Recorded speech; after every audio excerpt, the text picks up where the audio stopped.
Before we jump into this video, I have to let you know that this video was created during the 2023 WGA and SAG after strikes. Without the labor of the writers and actors currently on strike, the series being covered here wouldn't exist. Through the duration of these strikes, my company and I stand in solidarity with both unions and are refusing paid opportunities presented by struck companies such as the 8 major Hollywood studios. Content created on Erica Vane platforms are independent of any struck company and not created in promotion of said company. Articles, videos, and audio posts are created in critique of the media in support of the artists who created it. It is important that you, the audience, know that these strikes are a result of corporate greed. The writers and actors have been victimized by major studios for quite some time, and the time is now to demand fair pay and working conditions, standardized practices across streaming business models, and other terms that will ensure the pipeline for new aspiring creatives remains open and viable for years to come. At this time, neither union is calling for a boycott of any television or film content. If you would like to support either or both unions, consider donating to strike funds, walking local picket lines, and using your social media platform to amplify messages delivered daily by union members and leaders. Links to official websites and more information can be found in the description box down below. Videos explaining both strikes and continual strike news can be found on Erica Vane TV. Now let's get into it.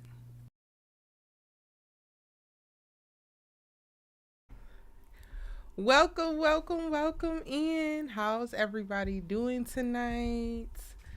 I'm here. It's your good sis, you let her talk TV with the phenomenal Ms. Allie Nick, giving it to you when I give it to you, but always in the nick of time. Praise Okay. Praise God. How's everybody doing tonight? We are here in this next iteration of our Sisters Keeper to talk about episodes 17 and 18 from Tyler Perry's Zatima, currently streaming on BET Plus. Ellie, how are you feeling about the 2 episodes? Erica, I have come to the realization that I am not a fan of this show. I'm gonna give you some clues. But I can still talk about it. But I can still talk about it and be very like honest in how I feel. It's not a favorite. It is not and I think only because I don't care about the characters. I think if I had some type of like concern for them, my perspective would be different. Like the sisters get on my nerves, they piss me off, but I love them. I love them and I care about them. I don't care about these characters because they weren't presented as good friends. They just weren't presented as people I just could that I wanted to watch. But you know, it is what it is. Deja my favorite. I ain't even gonna hold you. She's my Deja favorite got on the me show. this episode. Episode 17? 17? That whole, is this Yes. your Nick or no? Yes. That this your got man me. or not? Yeah. She had when I say what it's her real name Jasmine, right? Mm-hmm. Jasmine. I absolutely love her. Now that I watched her show Caught Up, like I'm finding out more about who she is. I really like her. Like I really like her. But Deja, for me, yes. Yes. So it's interesting because I've gotten a lot of comments. I put up my breakdown videos already. So if y'all missed it, you can check it out after the live. And I've started to see comments come in where people saying that the series is boring, blah, they can't wait for SISTAS. And I know you have been saying that for like 2 weeks now. Yeah. And it's interesting to me because I won't go. I enjoyed, I think, episode 17 more than 18, but I enjoyed them both much more than I was able to do last week. Like last week I was in such a like anguish place of like I don't want to be watching the show. In episode 17 though, I found myself laughing out loud quite a bit. And then in episode 18, I felt myself feeling for Zach, and I haven't felt for him since SISTAS. So for me, these 2 episodes, I'm rolling with it. I'm not necessarily like wanting to jump ship as much as I was last week's because I do feel like they made me do something. Last week's episode, aside from making me angry to the point of like wanting to throw my hands up, did nothing for me. Yeah, I think I have like not that I don't know. I don't think I enjoyed either episode. I think more so for episode 18, it was the dialogue for me because it was very repetitive. They were saying a lot of the same things over and over and over again. But I will say surprisingly in episode 17, it was it was Deja and Connie for me in those two episodes. Like I like the way that Connie handled herself when she talked to Fatima. I like the way that she was there for Zach. It kind of furthermore to me demonstrated or displayed that there was a genuine friendship there. But it was really weird because I felt the theme of episode 17 was like flip the characters.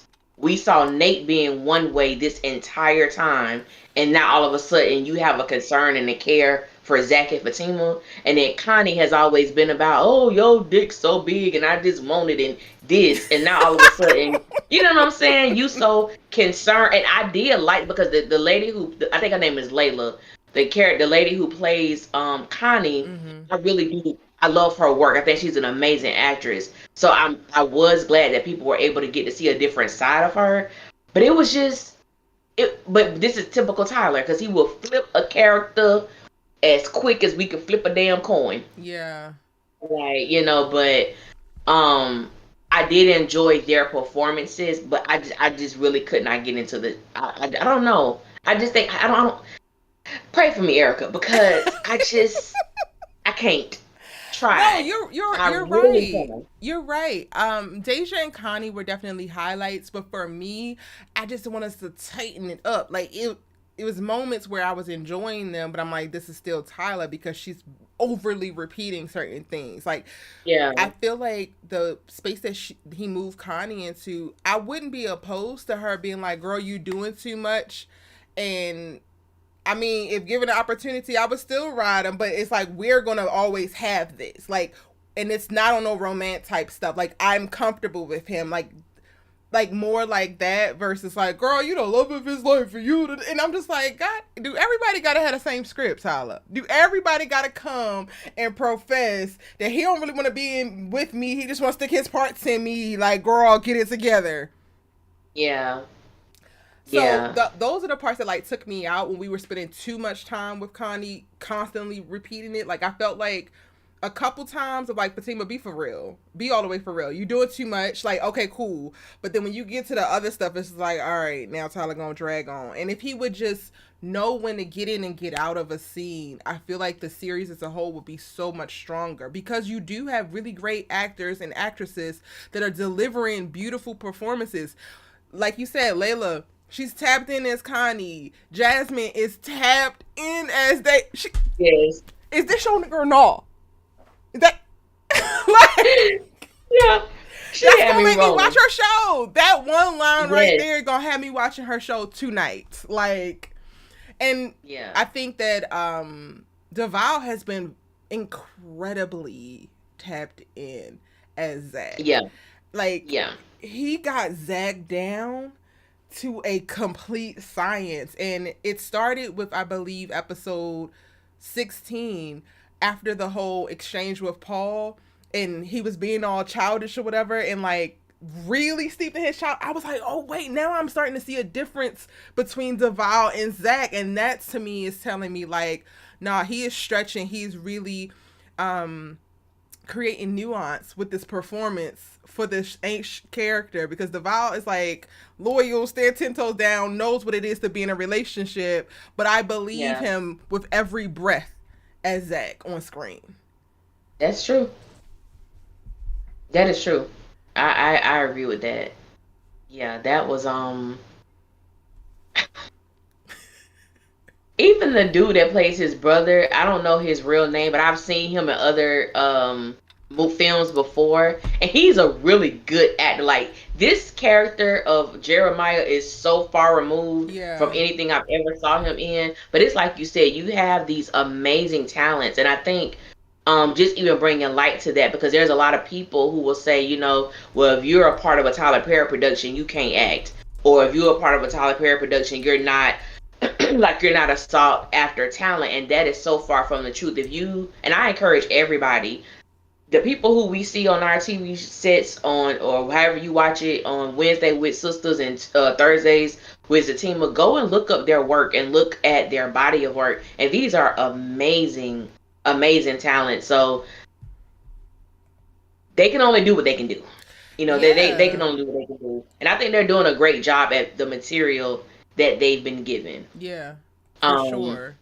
That's the but it's part like that you I said wanted to add. Like, yeah, look at yeah, what they're giving. They're giving one, max two takes. They're shooting 20 episode seasons in 2 weeks, and all of it ain't phoned in. Like, they're quite, like, I think Crystal's the only one thus far who's had like a significant, like, girl, I don't believe you. And that was when we came back from the hiatus, right? But for the most part, yeah, everybody is pretty much dropped in and you really believe them. And that takes skill, like true skill. yeah, Whether we are always on board with Tyler's writing and how his storytelling goes or not, when it comes down to the talent and the actors, like, we got to put respect on their name, because it's basically like yeah. actor boot camp. That is exactly what every last friend of mine who has worked on a Tyler Perry production or been in something like that literally describes it the same. It's actor boot camp, and you can go anywhere after you go through it. That's what they say. Can we That's swap exactly Deja what and they Connie say. for Zach and Fatima on SISTAS? What is that? Can we swap Deja?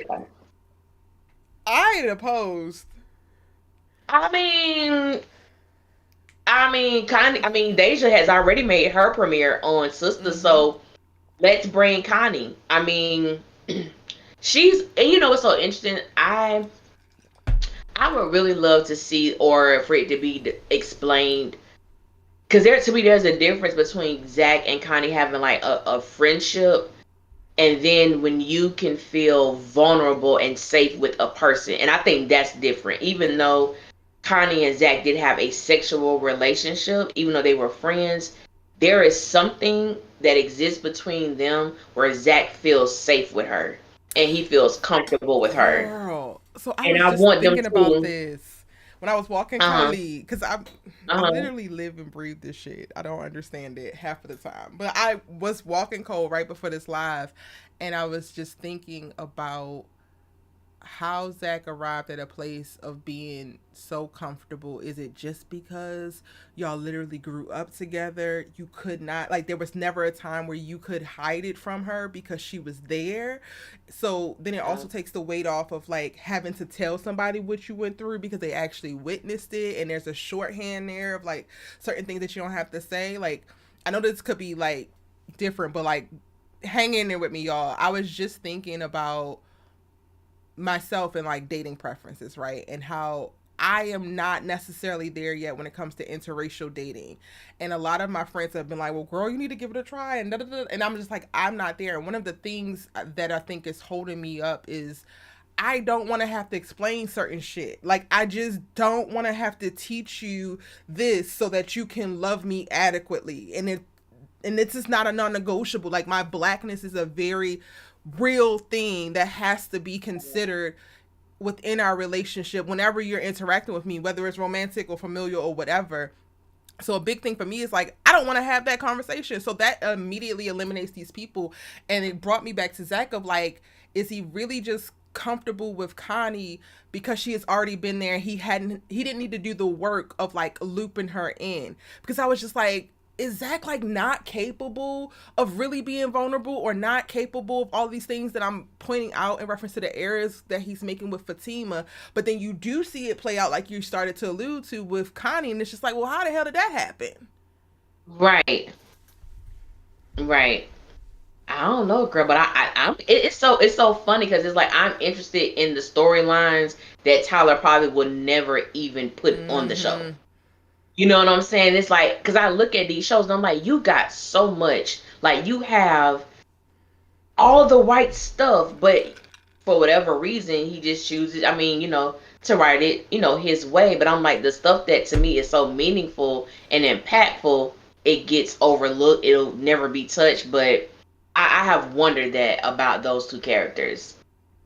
I really have. Girl, and like, even with you saying that, what's coming up for me in like you're interested in all the storylines that Tyler will probably never tell. Like, I'm like, well, Connie, are you like so enamored with Zach because he was your first, because he's the only man that you've ever engaged with sexually that actually gave a damn about you, and you've had a string of men after, and maybe he's not that great, but he's not the worst. Like, there is so Correct. much that you could jump into when it comes to just Connie in reference to this part Yeah. of Zach's life. So yeah, you're And then right. the humanization of her in the in this week's episodes, where it's like, I have kids I gotta drop off in the morning for school. I have this, I have to do this. And Zach was just like, just take my car. You driving around in a Porsche. $100,000 car, and you just gave it to her like it was a Toyota Camry. I'm not dissing Toyota Camrys, okay? I'm not dissing. I don't want nobody to say I'm dissing, okay? I'm not. But he did it as if whatever you need, I got you. Yeah.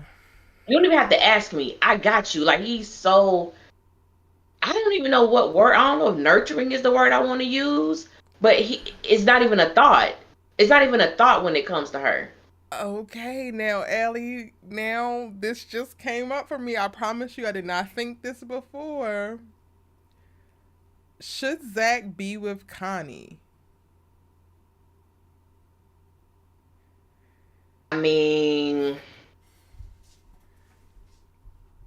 despite or in spite of her actions that we've seen, I actually, not that I haven't liked her, but I had more of like a compassion for Connie, because it was like, where your kids at? You dropped everything to go find Zach. Like, you dropped everything to go find him. Hey, you need to go here. We need to be here. I don't know. I mean, I'm not opposed to. I mean, I know it's not gonna happen, but I wish we could dive deep into those waters. I really wish Yeah. we could, because I So, wondered no, go ahead. when Tyler said about, he wrote for her to mention like her kids and dropping them off in school, and she's on Section 8. Like, he layered her, and I'm wondering what was the purpose. Was it just something for her to say, or will we find out later on the complete, like the dynamics of this character? So I'm curious about that.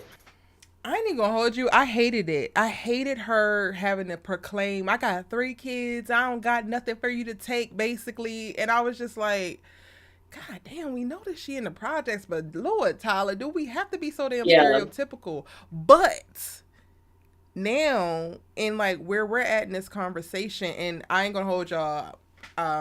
I am gonna go watch Crystal's podcast. There's currently a clip circulating where people are ethering Tyler for something he said about basically, allegedly, alluding to women need to settle and stop expecting so much from men, and it that is sticking out to me. But again, I have to watch the whole thing, so I can't even speak on it because I don't know like for sure exactly what was said. But for me to do my episode 17 breakdown and mention how I felt like that episode was really pushing the narrative around women and what we have to do for men and all of that, and then to arrive at this place, and then to hear like, or having the back of my head of like, Tyler is potentially alluding to women needing to like take a man, and if all he could pay is a light bill and be okay with that, blah blah blah. I'm like, I was already thinking this earlier of like, well, why can't you just get with who you're equally yoked with? And now I'm asking the question of if he should be with Connie. Like, Connie has a couple bags with her. Like, she has some extra stuff, and you're already comfortable. So there's not this hoop or hill that you need to, the hoop you need to jump over, or the hill that you need to climb to get to the place of vulnerability, to let go of your bravado and your ego, and like let her fully see you. Like, you're fighting Fatima to get to that place that you're already at with Connie. Meanwhile, she has additional drama, so it like almost equally matches of like, okay, you got to deal with her and she got to deal with yours, versus Fatima not really having much of nothing for you to have to unpack and deal with, and she got to come and keep bulldozing all of your shit into y'all duplex. The more I yep. speak on it, I'm like, damn, it's given he needs to be with Connie. A woman that cares for you deeply, a woman who is invested in you as a person and wants to see you win, doesn't want to just take advantage of you because you got a little bit of money. She understands spirituality to a certain extent. She was speaking about gratitude, and you ain't living the life that you could be living. She not trying to take advantage of you. She ain't go run all your damn gas when you gave her the car. But she got 3 kids, and you got 2. One on the way. I'm sorry, you got 1 and 1 on the way. You got 1 in the possible, okay? The math is starting to math. It's mathing, and then he doesn't even operate in bravado when he's around her. He doesn't even display that trait. He's just Zach. You know what I'm saying? Not that that's necessarily a bad thing, but the more you talk about it and the more you really examine it, it's like that's your match right there, baby. Yeah, because I'm just a big advocate now for us not having to subscribe to struggle love. Like, some things, yes, you have to work hard to get, but it shouldn't be every damn thing, and it shouldn't be every part of your relationship. No. Struggle love is not it. Struggle love is not it. But no. And he's already showing, like, it's not a struggle with Connie. Even when Connie's being inappropriate and blurting out stuff and putting him in compromising positions, he ain't getting angry. He can handle that. Like, he jumps immediately to jealousy with Fatima. He jumps immediately to frustration with Fatima. And it's just like, this don't have to be this hard for you. And clearly there's a level of ease. So, like, let's go with the ease. You got plenty of other things that's hard. Absolutely. Y'all, I got a poll up in the chat of if you guys think that Zach should be with Connie. Go ahead and place a vote so we can see what y'all are thinking as well. Tiff Jones said, I tuned in weekly for the duplex slender. Y'all know I'm on that damn duplex. And it wasn't, I ain't had no problem with it. It was laid out nicely until he tried to come for Fatima 2-bedroom condo. Yeah. That she owned. When you were sleeping at the damn shelter and down at the damn chain breaker's house. Ugh. I can't remember who commented to this, so you're gonna remember because you're probably watching or you're gonna catch it on replay. But they were like, "I'm so here for." They were like, "I wish people understood how you are so woman first, Erica. Like you're literally not team relationship. You're team Fatima and team Karen as women." And I was just like, that sums it up perfectly. Like that's where I'm at with it. I'm on these niggas' heads because treat us well. Do right by us. Love us appropriately. Niggas is giving, or not niggas as in men, but like we are giving you our all, the best that we have, and to be met with scraps and the bare minimum is not good enough anymore. Enough. Okay. All right. So we didn't gave our little generals and offered up a little bit of conversation around Connie and Zach. Everybody's saying no, Zach don't need to be with Connie. Okay. Y'all done voted 71% said no, child. I guess. Some people believe he needs to be single. Oh, okay. And I agree with that. I do agree with that. He needs to be single. I don't know. I before believed that he needed to be single, but then in seeing him navigate life with Connie in these last 2 episodes, I'm just like, no, I mean, you might be just fine over there. Yeah, take your ass back to the project. Shit. And I don't want him to go back to the projects, but I do feel like Zach, he still needs to deal with his many issues, especially before you try to play somebody's stepdaddy. While you trying to play real daddy. But I actually like, I'm not mad at this. Like the more I think about it, I think I could be here more for Zach and Connie than Zach and Fatima. Personally, I never got Zach. It's really growing on me very quickly. Like, yeah. Why did this come? Oh, because Tyler ain't give Connie no damn depth until now. That's why. Until now. Yeah, until now. All right, so in episode 17, I'm trying to think of how it started because I can't even remember. Fatima called Paul. Girl, not because I remember. I got it on my laptop. I'm watching it now. Oh, okay. So I know Wait, that's how I started. did you get to Fatima. watch the Uh, episodes? yeah, yeah, Oh, yeah. okay, But okay. you know they don't stick. Right, all right. They don't stick for me. So because last week I wasn't prepared because my internet was jacking up. But I'm prepared now. But yeah, Fatima calls Paul and she wants to go for a run and she wanted to see if he would accompany her. He was like, it's too late. You don't need to be out there by yourself. I ain't into running, but I'll bring my bike. I said, ooh. So we riding tonight. Okay. Um, okay, Bob. But This is why we here. but he was like, so he did it or whatever. So that was like a quick conversation they had, and I think she had a conversation with Angela before she left because Angela was ready to get her business Angela happening. was actually tolerable this episode, and it's probably because she was too focused on penis to do anything that was annoying Penis. to me. She was focused on penis, and yeah, she was tolerable. She was tolerable. Okay, so But let's start. Let's like unpack Fatima calling Paul because I read him his rights. Well, not all the way, but like I feel like my last breakdown I've mentioned, like, sir, she don't have to give you. She don't have to give Zach. Like, she can only focus on herself. However, or actually, and I get it with the like little jabs of like her using him because, man, why'd you call him? You don't want him to believe that you're interested. You don't want anything to develop further, but you understand the value in having communication and connection with him. You feel a certain level of comfort. You trust him to a certain extent. So, like, let's call a thing and stop playing games and bullshit. At least that's where I'm at with it. How do you feel about it? excuse me. That's how I feel. I feel like Fatima being a goof troop at this moment because at the end of the day, you are using this person for your own selfish benefit. Um, and I guess I kind of getting into it when they actually are at the park, and I don't know, Paul. He kind of got on my nerves a bit.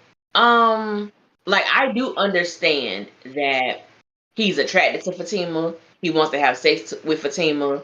He is attracted to, and I get all of that. And I even understand with saying those things. But it was like I just felt he was doing a little too much. But at the same time, I don't know. I have an issue with people using people.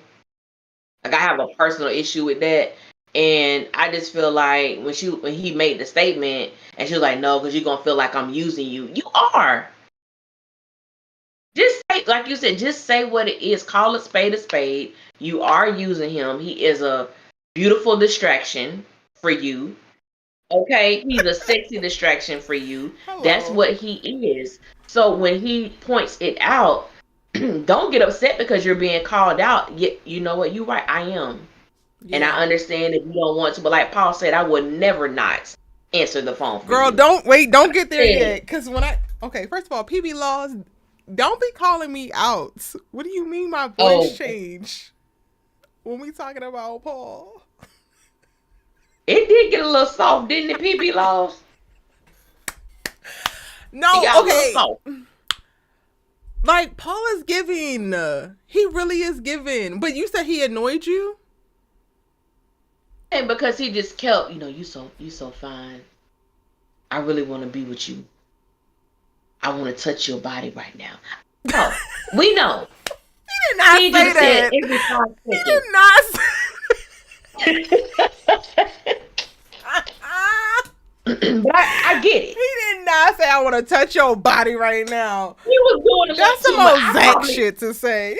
I probably embellished, but he was saying some of them things in He that same was. vicinity. And I mentioned this in my breakdown. Like, I actually appreciated that he still inserted those things that spoke to his sexual attraction to her. So like she don't get it twisted.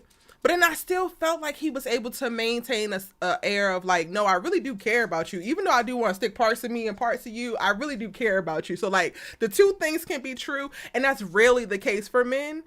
Like for me, at least from my experiences, a lot of men who are sexually attracted to you have not gotten to the point where they actually are invested in you as a person when they first interact with you. So I didn't have a problem with it. And I thought it was cute. And then also, like, when you get to the point of, like, him talking about, I'm never going to not answer, you never going to what? What? Like, so I can call you in a year from now when Zach is tripping and you still going to answer? Hell yeah. I love the idea of that. But again, I'm very much so pro women, right? Yeah. I don't know. I enjoyed Paul in this episode. And I enjoyed watching Fatima and him interact. Well, I have enjoyed them thus far. Specifically with the swing circumstance, it was very cute. It felt, honestly, when you really think about it, it felt as easy and as stable as Zach looks and feels with Connie. It does. It does. It does. Now I enjoy Paul. It was just moments where I was like, okay, you're doing a little too much. You've been a little too Aaron-y right now. But it was dang, what did Fatima say? She said, oh my God, I had the thought and it escaped me. Darn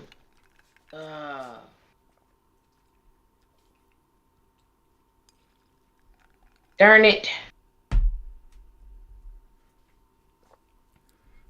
What else were they saying at that darn park? It was a lot. So it was she's a talking about lot. she It runs really to was. clear her head and typically 3 miles and Yeah. I forgot because she said something and Zach I can't has remember. seen or has shown her his heart. Because Paul said, if he apologized and showed you his heart, would you take him back? And she's like, he has shown me his heart. And I'm just like, Fatima, I was proud of her in these episodes and like standing strong or whatever. But it's like little moments like that where she rushes to Zach's defense. It just pissed me off, but like for a second. Because she's so quick to be like, no, what he does. And no, well, if he was like that, then we wouldn't be here. You wouldn't be here. Okay. And correct me if I'm wrong, because I don't remember verbatim. But in that same alignment of what you were saying, when Fatima made the statement about um Paul said something and she was like, well, he's been through a lot. Like, I'm not making excuses for him. And I'm like, you That's are. exactly what you're doing. You're definitely making excuses for him. And then when he said about Zach showing her his heart, and she was like, yeah, he's done that. And I think, didn't Paul say something like outside of sex? Yes. And she said, oh, I think he's done it like twice. Mm-hmm. So for me, somebody had made a comment under one of my last videos. When I was talking about when Zach said Fatima needed that hood, that street, that gutter, like she needed that. And I was like, really, Fatima? Like, that's what you need? And the person was like, yeah, excuse me, that's what Fatima needs. She needs that. And she doesn't really know anything about Paul. No, she said, and I'm shocked that she spent so much time with Paul, and all she has to talk about him is something physical, like he got a nice body, nice this. And I said, well, if truth be told, and this is just my perspective, she ain't got much more to say about Zach. Because when Paul made that statement about him showing her his heart, Fatima instantly went to sex and said, yeah. But then when Paul specified exactly what he meant, Fatima said, oh, like he only's done that like twice. And so I'm thinking with Fatima, you may not have a high sex drive like Zach, but I'm starting to believe that your attraction and your Velcro-y situation to Zach has a lot to do with sex.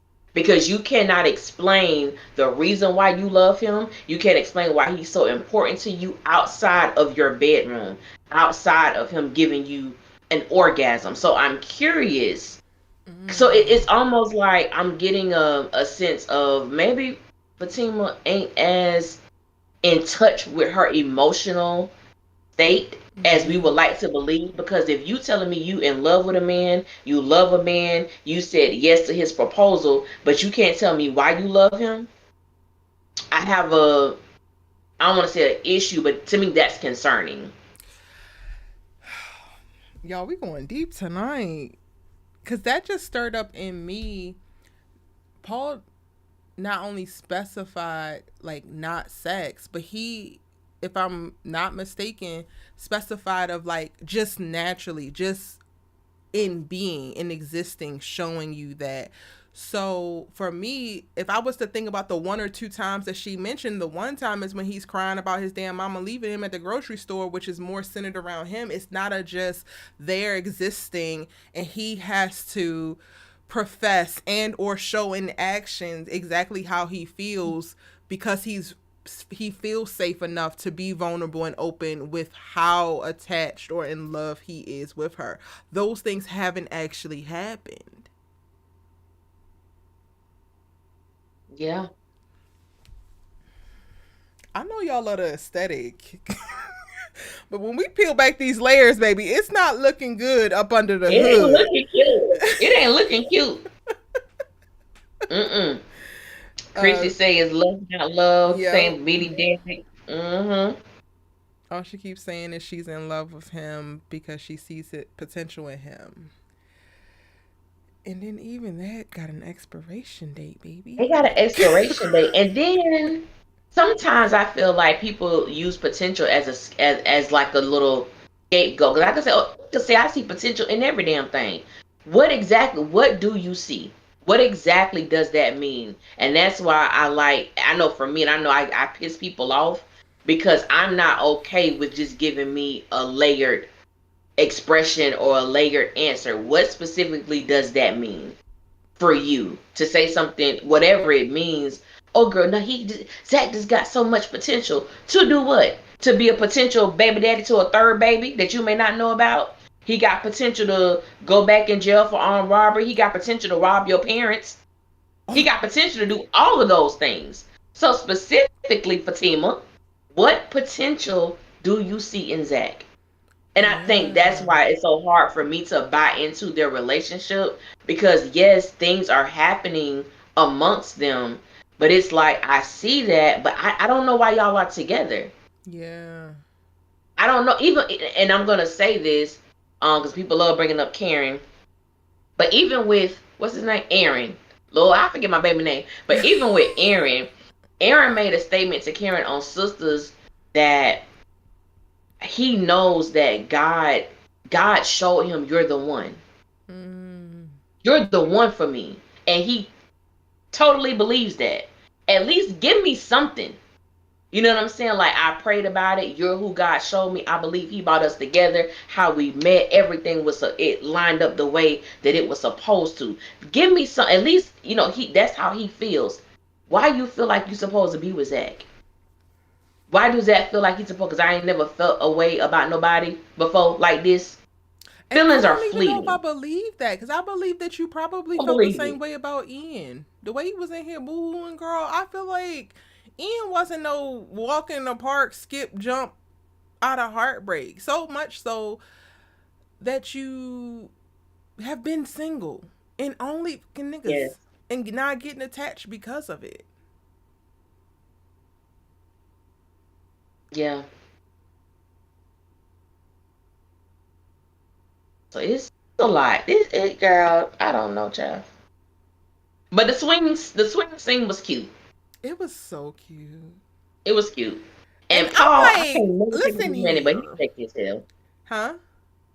I can't think of this man name, his real name. Paul, the man that plays Oh, me Paul. either. But I know he But was oh a my God, damn demon in that Tammy Roman he is show. Did mesmerizing. you? He is I need you to go. mesmerizing. You might. No, you gonna like it. Well, Tammy About has a it. show. You saw it?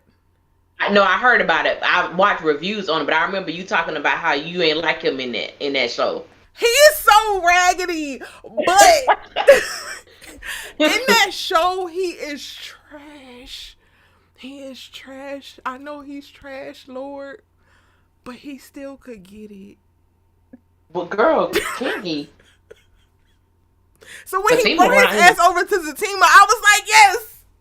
Now I get a Yeah. valid reason to be like. But then also, I want to be Child. very clear. I prefer. I don't even know if I can say this, but I'm gonna say it, and y'all gonna deal. I definitely prefer like darker skinned people, but there are quite a few little light skins that be slipping through, and Paul's ass has done it. That man is gorgeous. He's fine. Mimi loves Well, pizza I is don't know. pure, I pure ain't never not. trash. Light skinned men are damn The devil, kryptonite honey. to me. They kryptonite. I'm like, stay the hell away from me.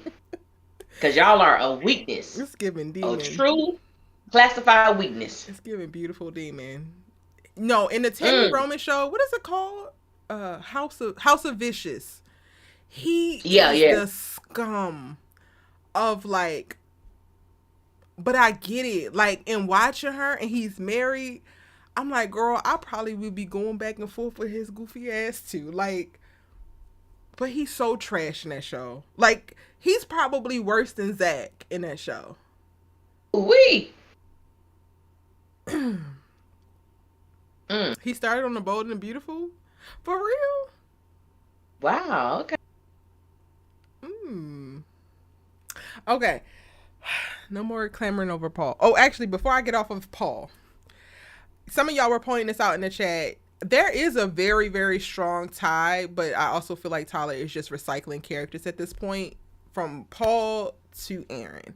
It is a pretty much parallel line between the story of Karen and Aaron and Fatima and Paul.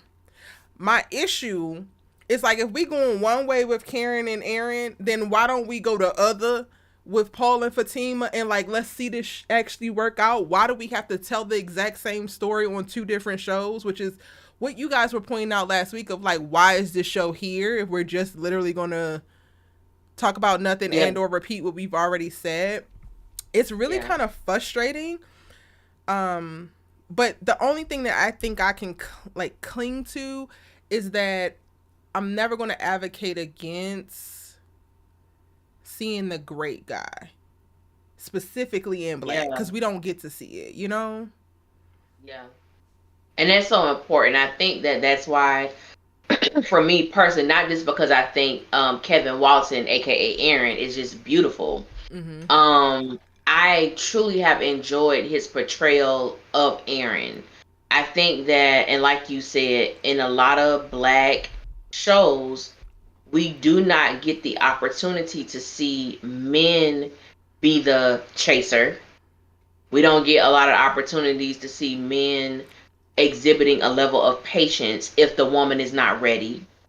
We don't really get to see black men exhibiting traits of forgiveness and compassion. And even though the one thing I really did like about Aaron, in addition to that, is because he came from a troubled, I ain't gonna say trouble, he has an addiction. And one thing too, and sometimes I feel like Tyler don't go all the way with it, but because he's in ministry and he's a pastor, not a pastor of a church. I'm just gonna call Aaron a minister. He's a minister, and I think that there was a lot of, to me, opportunities are missed even with his character to display like, this is what, for those who believe, this is what the transformative power of God can do in someone's life. I was Zach at one point, meaning, I had these issues, these troubles, these struggles, but I got my life together. I went to AA. I found a good ministry. I found a group of men who could pour into me. And I think the brotherhood I feel that Aaron could represent on the show is missed. And even though, what's his name? Gary just seems to be his pet project. That I he believe ain't that making Aaron no traction with. ain't making no traction. It's like, move on to somebody else. Hell, connect with Hayden.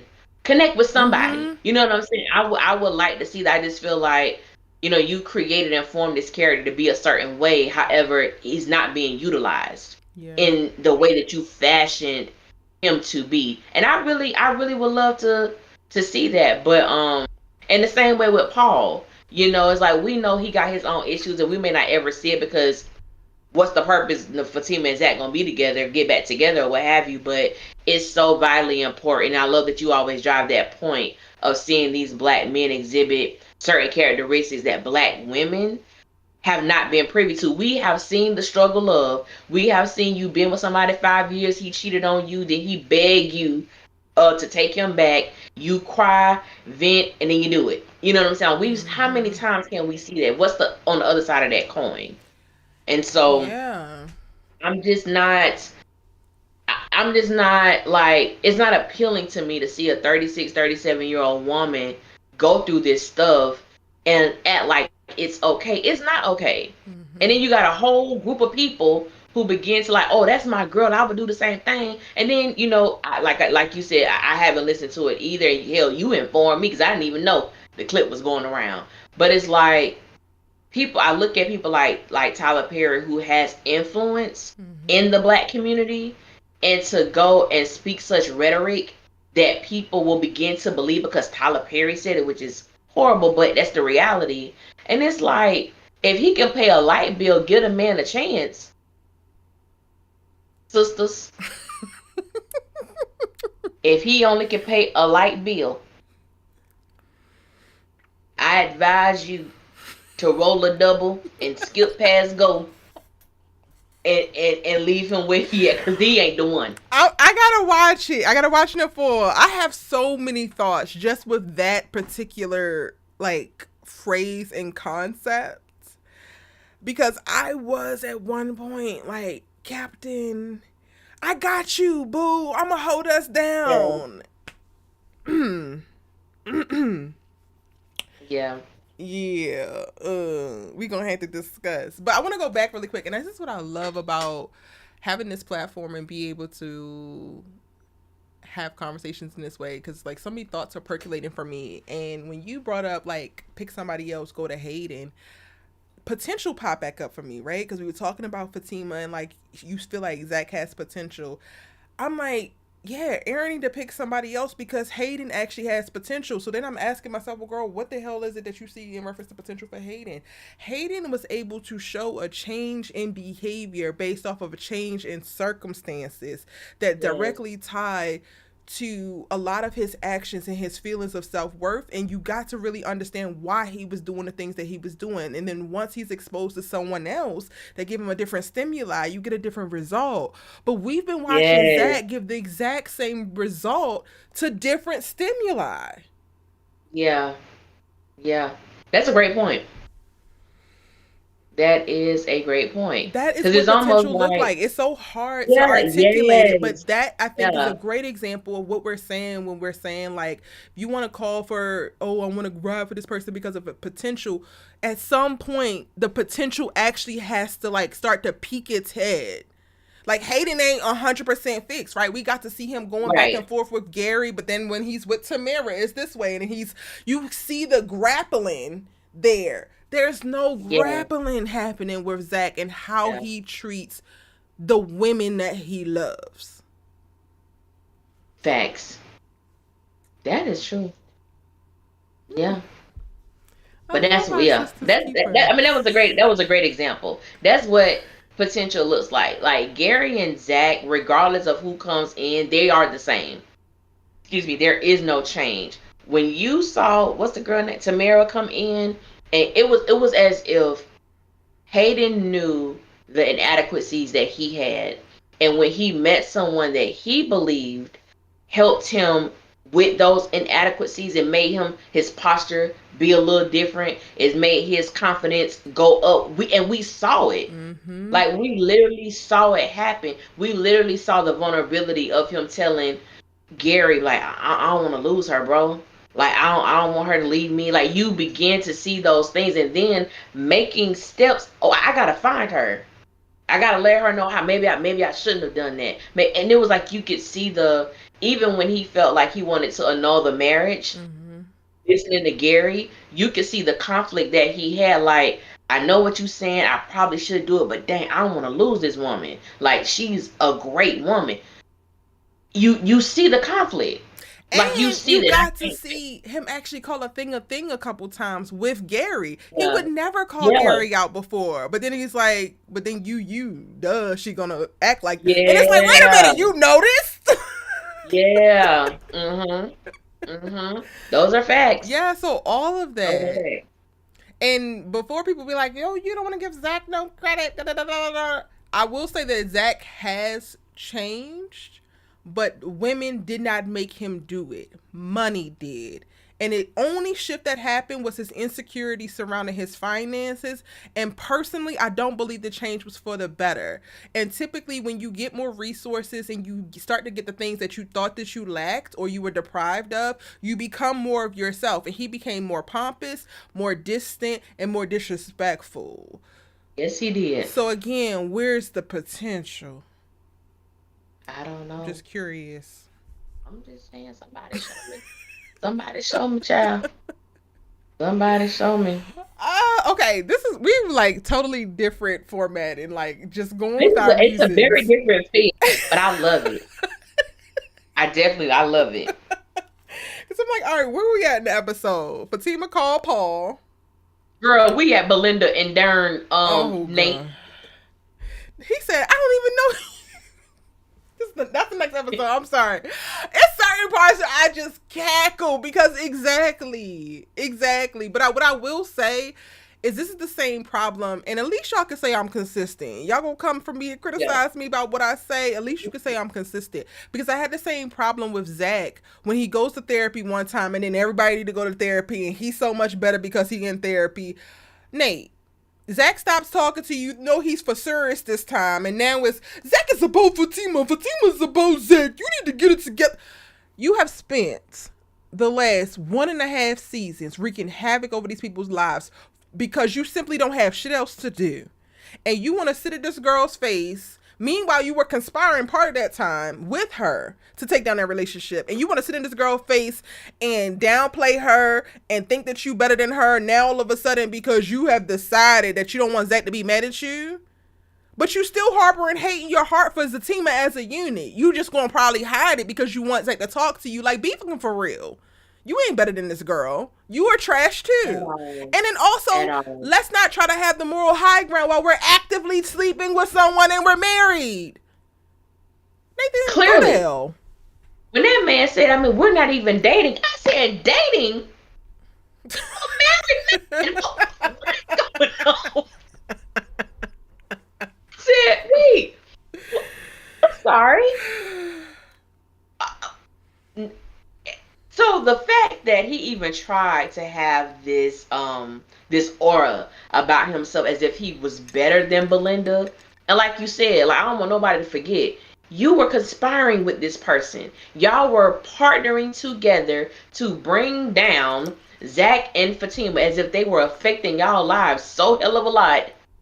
And now all of a sudden, I would never do nothing like that to Zach. But sir, not only were you conspiring with Belinda, you also had a side chick for your side chick because you conspiring with Deja as well. Okay. And then the fact that you paid to have sex with Deja. You paid her. You gave her nice water cash. So I'm not understanding you. He had no damn money for egg rolls a week later. Okay. You gave her all your money, so you didn't have no money to pay for lunch. I'm just like, what? This bummy ass dude. And that's why I'm like, and even at this scene with them, like you got two people who I don't like at all. At all. You have two people who, one is a no good ass husband, a no good ass father who has told us since season 1, basically, I don't give a damn about them kids. They on their own. You've left your wife to fend for her. So like, you are a poor ass excuse of a man. So watching Nate is something that I don't like doing. What do you bring to the table? I don't know. And then when Belinda was like, I don't like Zach, he a hoe. Wait a minute. You're not gonna disrespect my friend. But you call Fatima a B every chance you get. So help me to understand every time. And then girl, I felt like I was in the Twilight Zone. Because we got there to them going back and forth to them having sex. Mm-hmm. What the? Tyler, you just had to throw a sex. You just had to numchuck a damn sex scene in this episode. It wasn't even warranted. It wasn't even warranted. Girl. Well, he said it was gonna be the last time because he did. go back. I It's guess gonna to be the paying last Deja time. because he's not going back home. He never He ain't going speaks back home. like fondly of his wife or his kids. And Tony, you still allowing him to couch surf and not figure his shit out. So that is what it Yeah. is. Yeah. Yeah. I said, Nathan Lord, is a joke. He is. He's definitely a joke. PB Law says, how old is too old to still be talking about potential? What was the question? How old is too old to still be talking about potential? Well, you had an answer? I don't know. I don't necessarily have an age, but what I believe is, I remember years ago, I was having this conversation with one of my friends, and it was this guy I had an interest in or whatever like that. But I was like, I could see the potential, in him. I think he was trying to do was he trying to do like music? Now, this was years ago, but he was trying to do music, and he was actually really, really good. And so my whole thing was, he was lazy. You had the potential. He was good, but he had a horrible work ethic. So my whole thing was, even being young, I was like, at some point, you have to function in the potential. So me just saying you have potential, everybody got potential, but are you actively acting in it? Are you actively functioning in your, and I think up until the day that we take our last breath, we have potential to be something. But I think that for me, my issue would be in, if I see what you're trying to do, or you tell me what you're trying to do.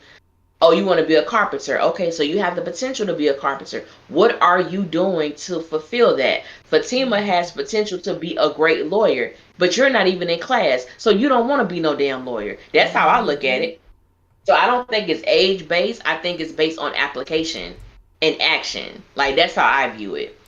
Yeah, I would agree. I don't necessarily have an age for it, because to me numbers are arbitrary. When you really think about it, it's really just about, for me, maturity and lived experiences, because so much that people do in older age that, or don't do per se, it's really just because they haven't lived enough, or they haven't experienced enough to actually know better, or they're actually making a choice to not. So Yeah. And then I think the age thing, it gets a little bit tricky, specifically in our society, because we can be very ageist. Like, the way the way that some little All-American young whippersnapper fans was coming after me because I'm in my 30s and talking about this teenage show and I should know better because I'm just like, we have two different perspectives just because we have lived very different lives. And I happen to live a lot more and experienced a lot. So you can buy into the fairy tales and the whoop-de-whoop of like, oh my God, we're in love in high school and everything is going to be perfect forever and now and whatever. I've already lived through that in my 20s and I have a little bit of different perspective. So it's just different, right? So I think that you can still be talking about potential at any age.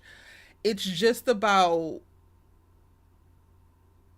I truly identifying what you were saying, Allie, in reference to like execution and action and capability of doing that. But then also, how does that potential that someone else have benefit the person?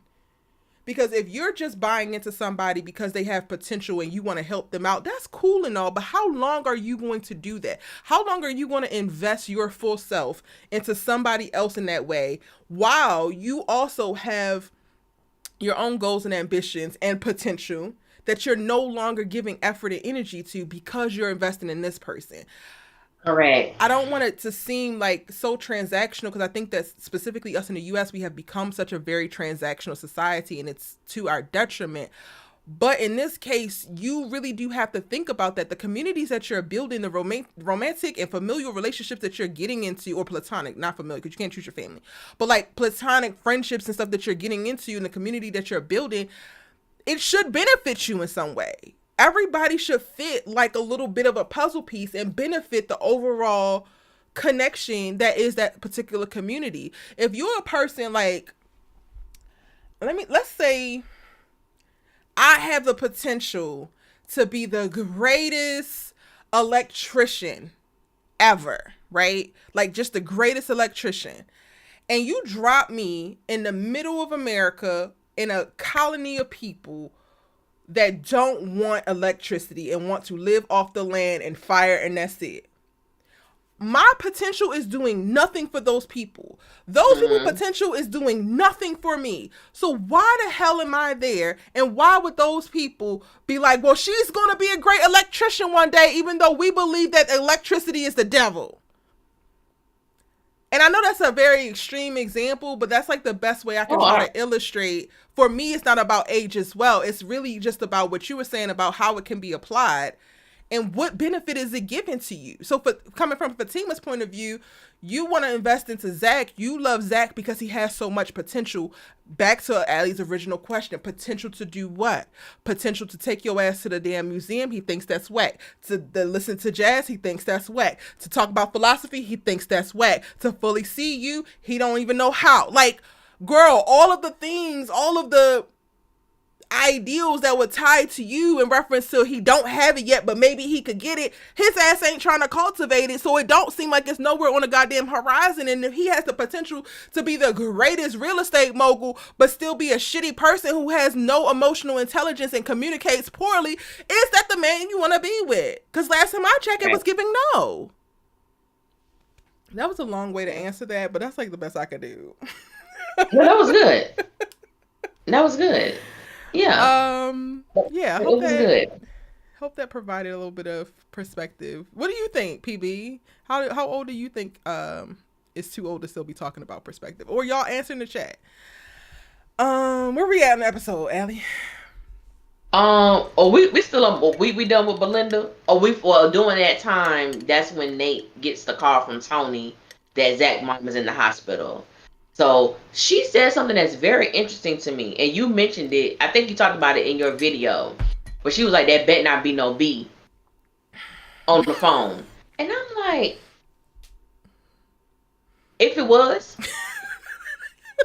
I mean, if it was, that's when he was like, "You not my lady, we not dating." I said, "I'm done," but that's what we were. He said he was gonna go. I'm gonna go with you. I said, Tyler, what the hell?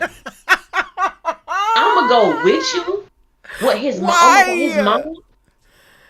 Now you concerned about it? Why are you there, girl? You literally just got finished talking about how you can't with Zachary Taylor, but you worried about him. But you worried about him. Oh my God, his mom. You don't care. Belinda need to be so fucking for real. I'm not even gonna hold you though. Like her being persistent in that way, that did kind of it kept my interest because I was just like, what is this girl trying to do? What does she want? What is she trying to do? And it did feel true to her character because right now, Belinda seems very chaotic and miserable. So I'm not actually raising a brow for her to make more chaotic and miserable ass decisions. It was very on brand. Yeah. This was very on brand. I was just like, you about to go, because the first thing I thought about was you want to go there to make a scene. Mm-hmm. Like you want to go there to do something. So it's very on brand for her to say this, for her to go. It's just these two I can't stand. Yeah. But that was very on brand for her character. Even though Belinda is aggravating as hell to me, the person who played her has truly stuck her teeth in to this damn character because she plays her so, and I've seen her in other things too, and she's really good. But Belinda is just so. But it's like you said, Belinda. It makes me think of one of the people. Chaotic is really a great word because I call them scatterbrained. Like you're all over the place. You're not settled in who you are or confident in who you are. And I know people, like I literally know people who are not comfortable with having their own man. They like to have other people's men. They like that. So it's like whatever that feeling is, I don't know. But it's like, get your own man. Why are you messing with somebody who you know got somebody? And why would you even? And you keep. I think the interesting thing is she's a confused soul too, because you want to claim that Fatima is your girl and she's your friend, but you have these either underlying or unresolved feelings for Zach, lusting for Zach. Maybe that one night stand meant more to you than you thought it did. I don't know, but it's like, But if that's the case, why haven't we gone for Zach after the fact? Like, what why I'm haven't saying. she been stalking him? Like, that's where But I'm then just again, at girl, with it maybe she because has. I just need Tyler to like commit to whatever story he's trying to tell for each person. Because even with Yeah, Belinda, like, I don't like her ass and I don't trust her. Cool, cool, cool. But like, what is that story? Like, even you saying just now, you know women who want other people's men. What is that woman's story? Why? Like, let's get into the mind of that person. And I know some people would probably be like, well, you can't do that with every single character. Tyler writes his own shows, writes his own check, and people just pick it up. Like, Tyler is literally doing whatever the hell he wants to. So if he wanted to, he really could. And I would prefer to see that versus to see her just do all this goofy ass, just for, not even for shits and giggles. Like, nothing that you say I can actually take seriously. It seems like you're doing this because it's just something to do. I thought that you actually was Fatima's friend, but you can't possibly be with these decisions that you're making. I don't know. yeah. And I know one of the people that I know who lives life that way. It's like she was damaged by some man, and it's not an excuse, but this is her reasoning. Yeah. She was damaged by someone, emotionally just scarred. And her thing was, that will never happen to me again. I'm not gonna allow anybody to get that close to me. So the way that I could still get my rocks off, the way that I could still feel in that moment, I just get somebody who I know I can never be attached to. Well, So that's the that's how same they thing that live. Fatima was doing when we first met her. She seemed to have that same Yeah, energy as well. that's So it true. makes sense. But like, girl, now you going as far as to like literally try to sleep with your friend man who will shoot your ass, and you know she Yeah, will that's shoot something you, and different. you still doing it. Yeah. At least the person I know have some boundaries. She ain't got many, but she ain't gonna mess with someone that's close to her. Like, not gonna do that. But with Belinda, but it's like you said, and I think you can be very honest to the story that you're telling for every character. They may do some things that's off the wall, but then there's a reason why they may have done that, but we never get the reason why with Right. these characters, and that's one of the big problems. Yeah. But after that, what happened? After we see them, um, we get the scene where Connie is at the hospital with Jeremiah and Zach, and Jeremiah is blaming Zach for the reason their mom overdosed because he gave her the $500 for going to the therapy session. And Jeremiah I'm know just he dead like, ass wrong, he wrong. but he don't know because he high as hell. Yes, he is high. He rocking. He got that crackhead itch, scratching and all of that. I said, Lord, look at this man here. Okay. I don't want to forget my point about. I'm about to bring it back to Zach, and then people gonna be like, "Well, Erica, you just don't never want to say nothing nice about Zach," because I Go ahead, complain girl. so Cause you know I'm with you. much. Go ahead. What's up? What we finna say? What we finna say? No, because I do want to address Jeremiah, but like the whole time I'm watching that, and I'm feeling for Zach and like taking the blame, and I get how heavy that is, but it really rubbed me the wrong way when he's like, "You just trying to go get high. Why can't you own it? Why can't you own it?" And I get what he was saying, but then I'm also like, "Sir, you don't own none of your shit. Like, not a bit of it. And it's not even as life threatening as a crack addiction. And you sitting in this hospital asking a crackhead to own his crack addiction, but you cannot own your lack of loyalty, your insecurity, your disrespect, your inferiority complex. Like, you have so many things that you could literally own and are the literal like stimuli or maybe like the results of certain things that have happened for you or triggers or whatever, and you can't own any of that, but you want your brother to own his crack addiction? Why he's still on crack? He's actually high. And I'm glad that you made that point, because that is a point that I have made several times in my videos where I have discussed that. Because like I told you, I ain't never liked the brother. But you know, I can rock with Zach when I can walk. I can lean with and walk with him when it's worthy of it. Yeah. But with Zach, he's always done that, and that is something about his character that I do not like. For instance, when Fatima was talking to him about his mom, and he was like, Fatima, she gotta want to change. Excuse me. Zach is one of those people who expects so much from others that he doesn't put that same type of demand or expectation upon himself. The fact that you can look at your brother, acknowledge that he's high, and tells him that he has to own his stuff, he's not even in the right mindset to even have that type of conversation. But as you stated, you don't own anything. We're still sitting here with episode 17. You have yet to apologize to Fatima. All you wanted, just come back, just come home. I'm gonna leave the door open for you. For what? Because you have not discussed the issues that exist in your relationship or your blatant disrespect. It would be the thing that you called me and one of my best friends. You disrespected us. It's been no type of conversation with it. That's why I know I'm gonna be pissed, because we only got 2 more episodes left, and we know that Zach and Fatima are obviously gonna get back together. What work has been done? Nothing. But you want people to own their stuff? But Zach and Nate are the same, because you call these women so many B's, and the moment somebody call Fatima a B, you want to put hands on her, but you call her that too. So what's the difference? And I'm like, he just does not, Zach just does not.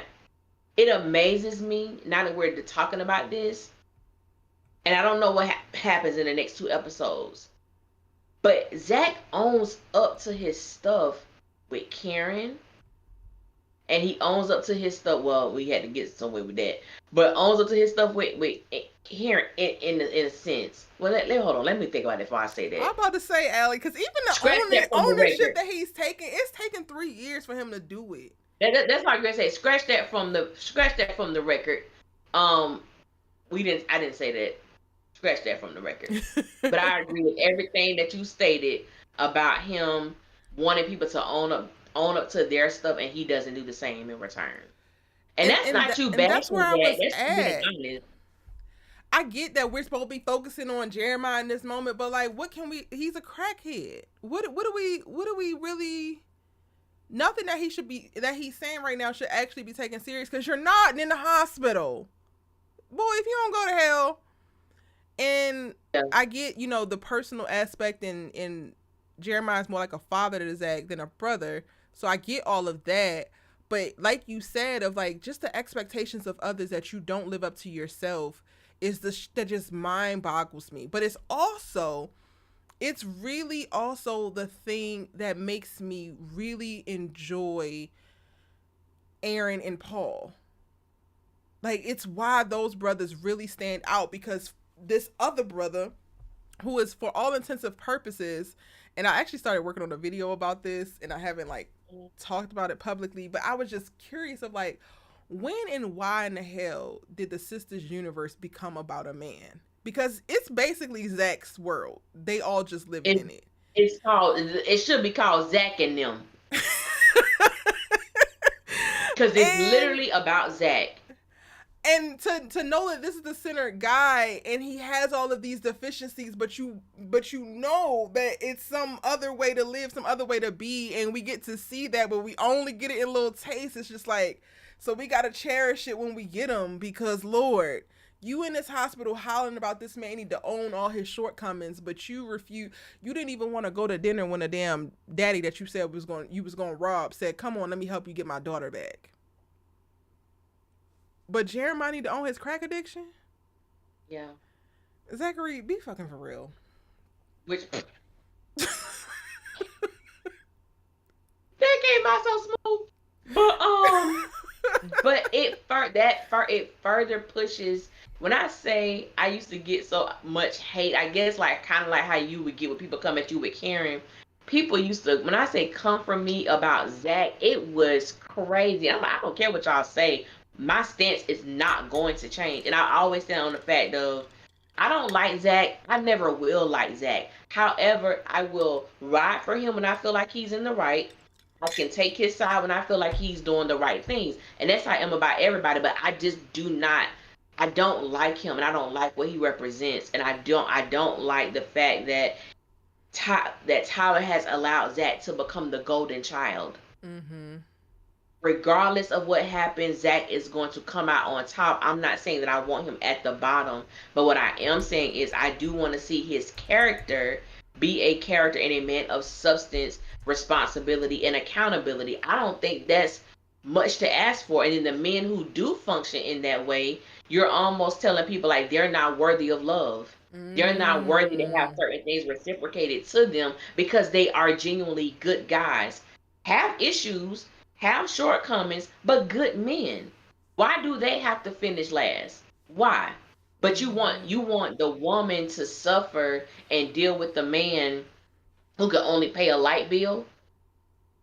So I'm not, I'm not understanding, but the more I am understanding and the more and more I'm listening, I listen to him and I think about those after shows, the more I see, and I'm just saying, somebody ain't a healthy man.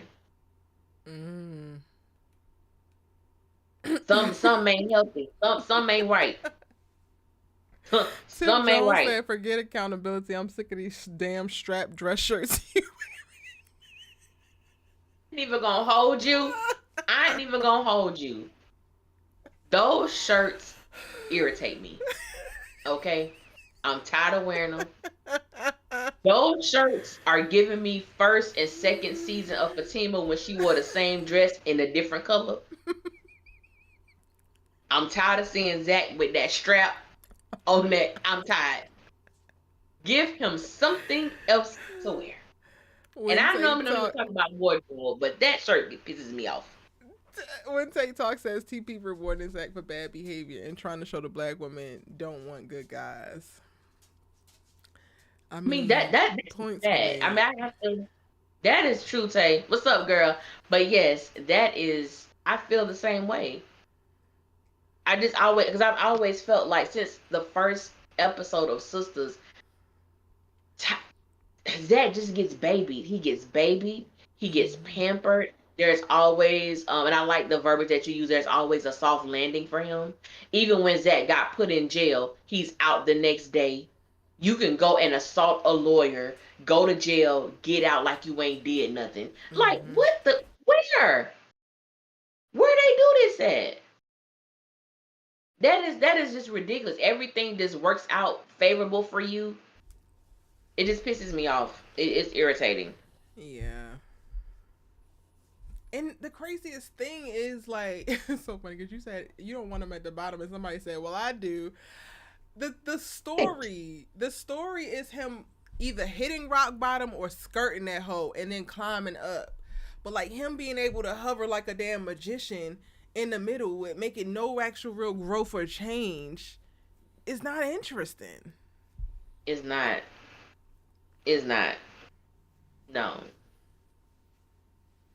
I'm like, he's still the same Zach.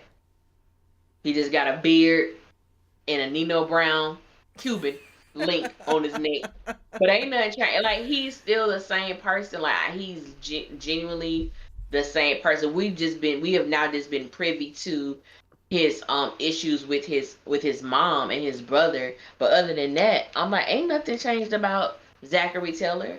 Some of the same things that people would come at us about when we would bring it up when how he treated Karen or the things that was happening or existing with him and Karen, he's literally done the same things to Fatima.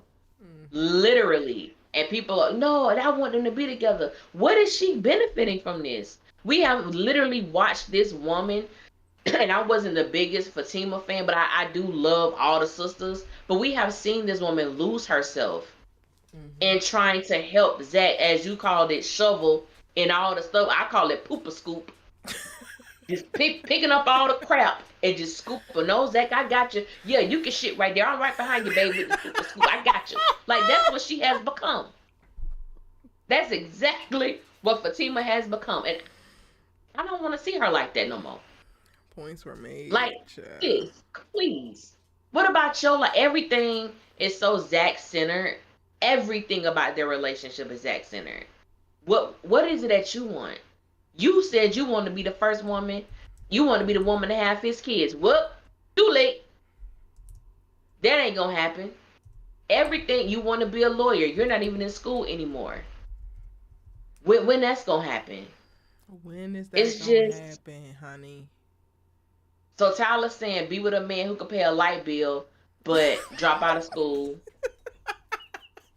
lose yourself. I should not have told you that. But as long as that man can pay a light bill, baby, you in there. Can't put no food in the house, but he can keep them lights on. And the light bill got to be one of the most least expensive bills. It's the Ain't like least expensive. Well, yeah, actually, man, the gas bill. The gas bill is the least expensive, and then the light bill if is you right have behind that, it. yeah. He didn't even say get with somebody who can go with you half on the rent. That man said a light bill. I am appalled, but that's gonna be the first thing I watch tomorrow when I get to work. As soon as I get in the office, that's when I'm watching. And if y'all want to see me react to it or do a reply, then post it in the comment section when you catch this on replay. Cause Lord help me. Sure. I know he means well, but the idea of that, and for me, it's just so eerie. The fact that this episode just happened, and I literally did my breakdown saying that I felt like this episode was literally advocating for women to go back to struggling and to like sacrifice themselves for a man. And then he comes out and he's saying this, and I'm just like, well, just tell me I'm right, Tyler. That's fine. Yeah. I agree. I don't get it. Okay, so Jeremiah and Zach fight at the damn hospital because Jeremiah's high as hell and Zach is angry as hell. He's worried about his mama, which I felt like it was very genuine. It was true. Like, he's really, really worried about his mom. I could only imagine mentally where he's at in giving her this money, her ODing, and the last thing he basically said to her is that he was done with her. So I know, there's some things there. I think that's what brought me to an emotional place in the next episode and watching him going through all that he's going through around his mom and really feeling for him in that way. I think that this scene at the end, like we spoke about at the top, it just really also, aside from driving home how much Zach's mom means to him, it really drove home how comfortable Zach is with Connie. Yeah. Yeah. It really is. Because he gives her the keys. I think they hug and then she leaves. But even Jeremiah too. Everybody is comfortable with Connie, which is also interesting because Jeremiah, when Connie said shut the hell up, he shut up. But Fatima is a bunch of bitches. Like, she could tell Tony to call this person and that person, but Tony is conspiring with Nate, or not necessarily conspiring, but he kicking about Nate and like, oh, this girl ain't for you, and taking pictures out of goddamn coffee shop window. Yeah. Zach, I'm sorry, baby, but it's giving. Take your ass over to Connie house because clearly your whole setup is ready. It's ready for her. Everybody respects her. You are more comfortable with her. Go be with her. Move her into the duplex. But and see, now I'm about to go to a controversy. But they ain't gonna work if she got kids with the S. They ain't got no bedroom they can sleep in over there. Aside from that, honestly, what's coming up for me, Allie, is like, but are you attracted to Fatima because you felt like she was so far ahead of you and you feel like you're gaining something, so you can't take the girl that's so far behind you? Like, that would be the only thing that is telling me that you don't want to actually be with Connie because you safe with the hoe. Like, everything works when it comes to her. She just don't have the status and maybe the look that Fatima have. But everything else seems to click. Meanwhile, everything else is wrong for you in the relationship with Fatima, and it's too much of work and the hardship for you. So, like, sir, why struggle? But also, are we trying to pick up and pick better. But then also, like, this is going to take me to a place where I get triggered, because don't select a bitch that's out of your goddamn orbit, outside of your qualifications, only to ask her to bring her ass back down to the level that you at when she ain't been there in years. And you have a hoe right here that is right here on your level. This ain't brain surgery, Zachary. Like, let's not put everybody through misery. Just be with Connie. Just be with her. That need to Release be the new Fatima slogan. from the shackles of your struggle, love. Just be with Connie.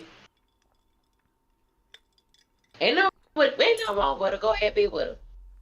But then what happened? Oh, that's when we see Deja with her little friend. They about to go into her house. Her John. And that's it. Yes. That's not. And that's when not, Fatima. Might not be. I'm not that's when Fatima come out and catches her. She recording her like, "Yeah, I got you now." And they go back and forth. And then Fatima says the word that just pissed me off. Oh, girl, I already know what you're about to say. To come over here. I said, no, you're not. No, you're not. Why was Madam brought up in this conversation? Why? What was the reason?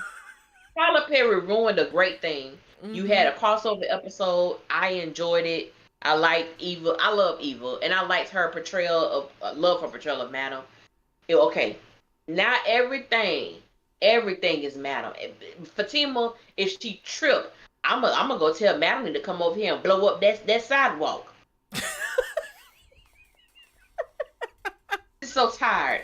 I'm so tired of hearing about damn Madam and what Fatima needed. Like, it gets on my nerves. But Deja, the MVP of episode 17 for me. Listen, she's baby. Hilarious. Is this your what man you or need not? to do? She's like, well, then call her, because I ain't gonna do. I was just like, okay, you in your bag, Jazzy. What? I love her. Oh my God, she had me. Is this your man or not? Is this your nigga or not? I said, baby, what you need to be worrying about is that your going nah.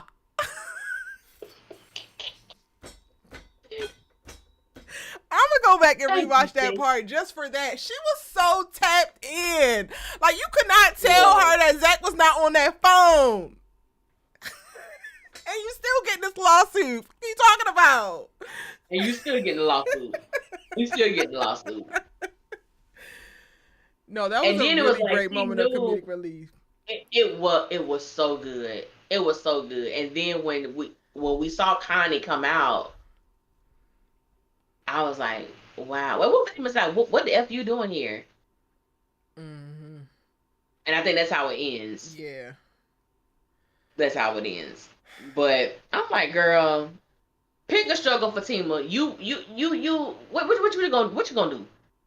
Beat up all the girls. She gonna beat up Deja. She gonna beat up Connie. She gonna go swing by Karen's house again real quick. I mean, what you doing?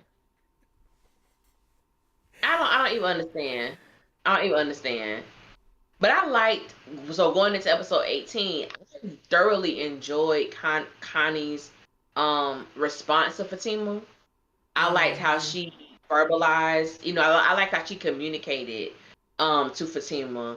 Like, it was like, because Fatima was on a certain energy that Connie wasn't trying to go to. And I liked that Connie didn't allow Fatima's attitude to take her in that direction. It was like, look, I'm not trying to go there with you. This is what it is. This is what I came to do. Zach mom was in the hospital, so on and so forth. Even after, she told Fatima that Fatima still had this attitude. And my thing is like, where is that coming from? Are you jealous? Because my whole thing is, I do believe that there are certain, like, Fatima don't feel that way about Heather, but there are two people now there's two people from Zach's past that Fatima, I believe, will have an issue with. One is Connie, and two, it will forever be Karen. Because now you see that there is a certain level of comfort that your man has toward, well, he ain't your man now, but how Zach has towards Connie. And even in the hospital, he didn't acknowledge Fatima as his woman. He did not make any special treatment in front of Connie. It was like, oh, Fatima, this Connie, Fatima. Who it's like you became of lower statue in comparison to her. But then again, um, Tyler has to make it to where his golden couple ends out on top. Yeah. But we'll get to that in a moment because I don't want to jump too far ahead.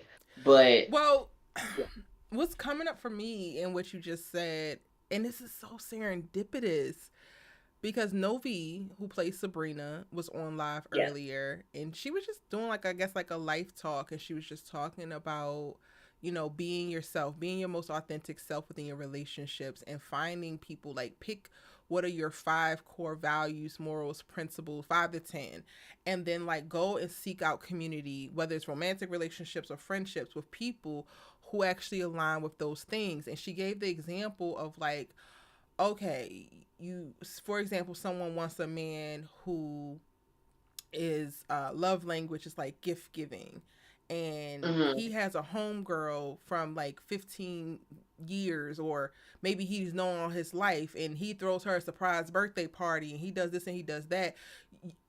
As his woman, who is supposed to appreciate that about him and love that about him, she can't now request for him to drop this girl or whoever else out of his life when those are the people who created the condition for this love language of him to form and for him to be able to express himself in that way.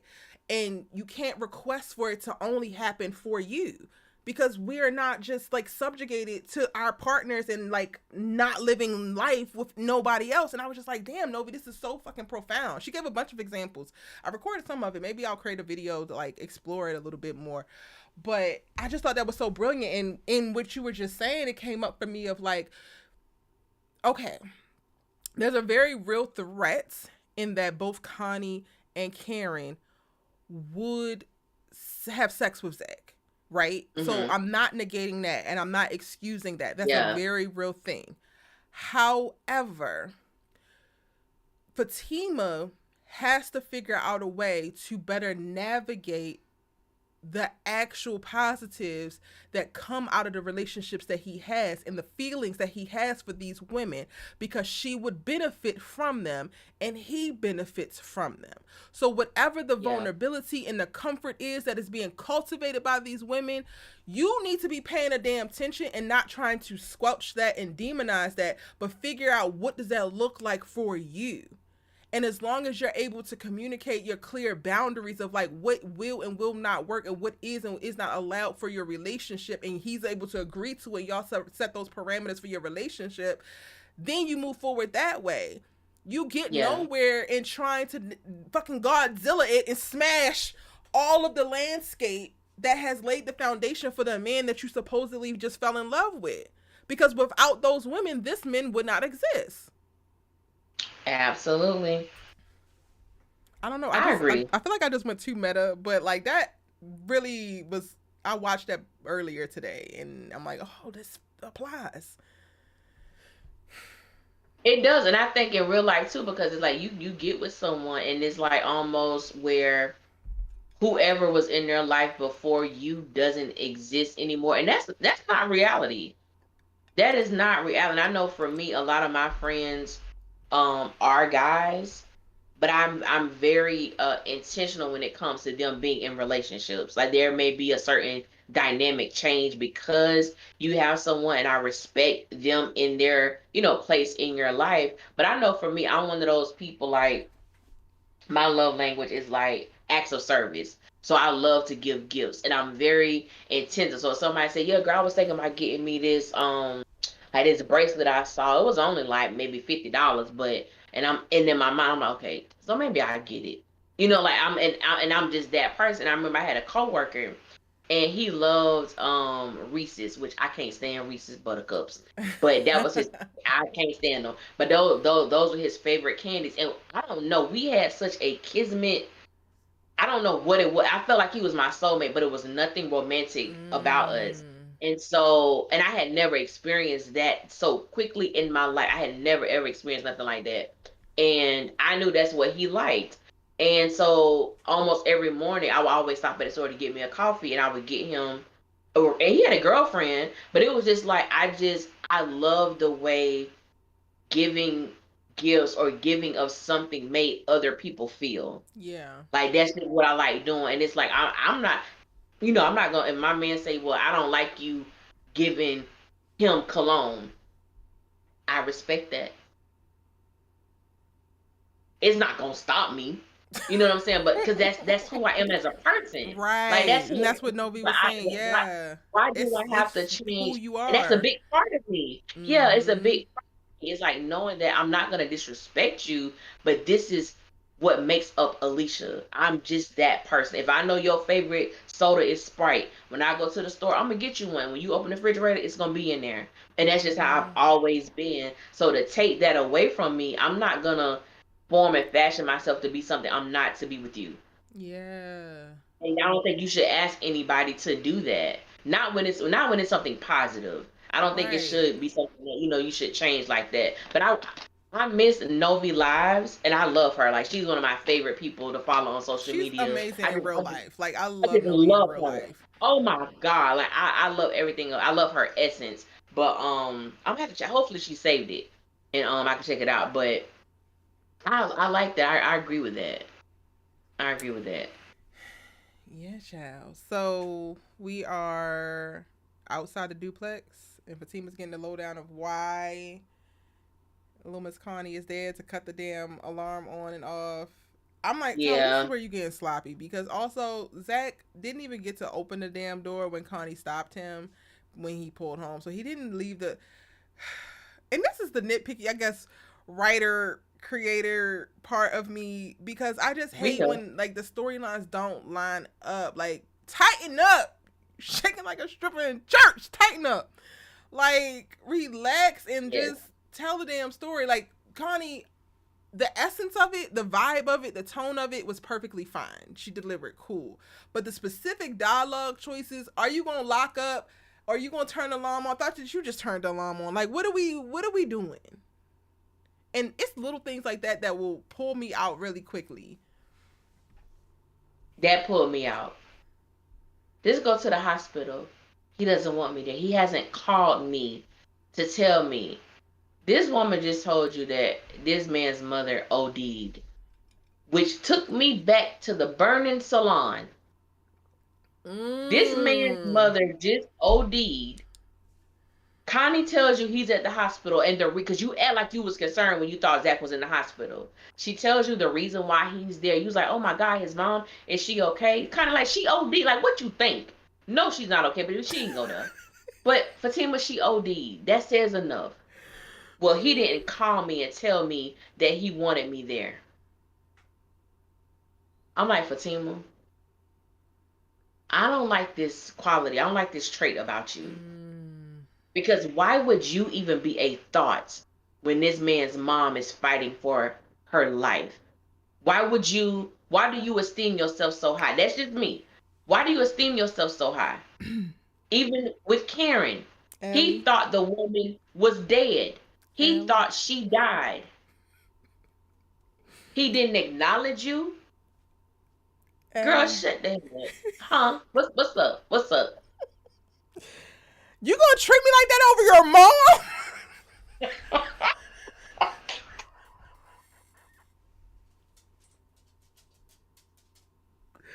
She already told us what it is and what it ain't, Allie. She did. You gonna treat me like I this don't over know. your mom? Your What mom? is, what is that? What? Okay, now I need to know because I thought of when I saw that scene. When the moment Fatima said he has not called me and told me he wanted me there, my mind instantly went back to the burning salon situation, Mm, and I'm like, what is this that you feel you should be a priority when he's going through a certain type of traumatic experience? Where the hell do they do that at? I don't know. I I don't don't know, but know. she's consistent. If she's anything, She, she's damn consistent. And like yeah. now, because we in this space of tonight's live is clearly just about musings and what are you thinking? I'm like, girl, did you feel sense assume mommy issues on this man, and this is the potential that you saw, and you could step in and be the mothering type, which is why you have no problem mothering him. But now you're having a problem with him not usurping his mother's position in his life for you, because that's what you wanted to assume from the jump. Got to be. Because some ain't Is that adding it, up. y'all? Some ain't adding up. Let's see the comment. The last time his mom was in the hospital and she just showed up, he snapped on her. No, they went together. She didn't just show up. He put her out, and then she just showed up. Yeah. But that is how it went. They went together, and she left, and when she came back, that's when he was all snappity. He told her to leave, but that's when Connie was there when she came back to the hospital. But I just think, to me, there's a difference when somebody saying someone OD'd on drugs, because my mind would be more than likely it's a possibility they may or may not pull through. Mm-hmm. But knowing the condition that his mom was in, that's just a risk Alicia would be willing to take. Mm-hmm. You would have to tell me to get the hell out your face. I don't want you here. I'm going to show up. But right. You're gonna have to tell me to leave. You're gonna have to tell me. That's just something I'm willing to risk that. Same. But so I think she should. But then I do understand. Like, I felt like she needed to go to the hospital, but I did appreciate her not running to the hospital, just because she just so knee deep in like prioritizing Zach. I appreciate her taking time. In that moment, I didn't agree with the dialogue of like, well, he didn't call me specifically. I would have just been like, no, I'm gonna wait. I'm gonna give him some time, and maybe, here, you take my number, and can you keep me updated on what's going on? But then no, you're too busy having your little jealous moment with Connie and like standoffish, and Connie has nothing but like respect for your position in this moment. Now, granted, she was the one, and you the little aunt say, and I'm just like, Lord, she did do that before, but this is where we're at now. Yeah, because his energy was so different. Yeah, and I can understand, even if Fatima felt she had to be that way. When you were met with that energy that Connie had, you could have put your defenses down, because she wasn't on that. Yeah. Like, she, in no way, shape, or form did she demonstrate that at all. So I'm like, but like you said, it could have been that situation where, hey, you know what, just take my number, and if something happens, or just keep me updated on what's going on. But you can't do that because you all in your feelings right now, because she's at Zach's house, and you ain't supposed to be there no way. But anywho. Child, what happened here? So then Fatima go in the house, and then we cut back to now. Tony is at the hospital, with Nate, and with Jeremiah and Zach, and I think he's still blaming him for their mother, and if she died, it's your fault. He shouldn't have gave her the $500. He's still, riding that wave. All I can say is Tony finally got his ass a damn backbone. Finally. And decided to speak with some damn sense and stop kicking and haul me. He has annoyed me so much because his character has been so goddamn useless. And I'm like, finally, you have arrived. Check Jeremiah's ass. Reassure Zach. Tell Nathan you have lost your damn mind. Why is this little bobblehead on your hip? Why is she here?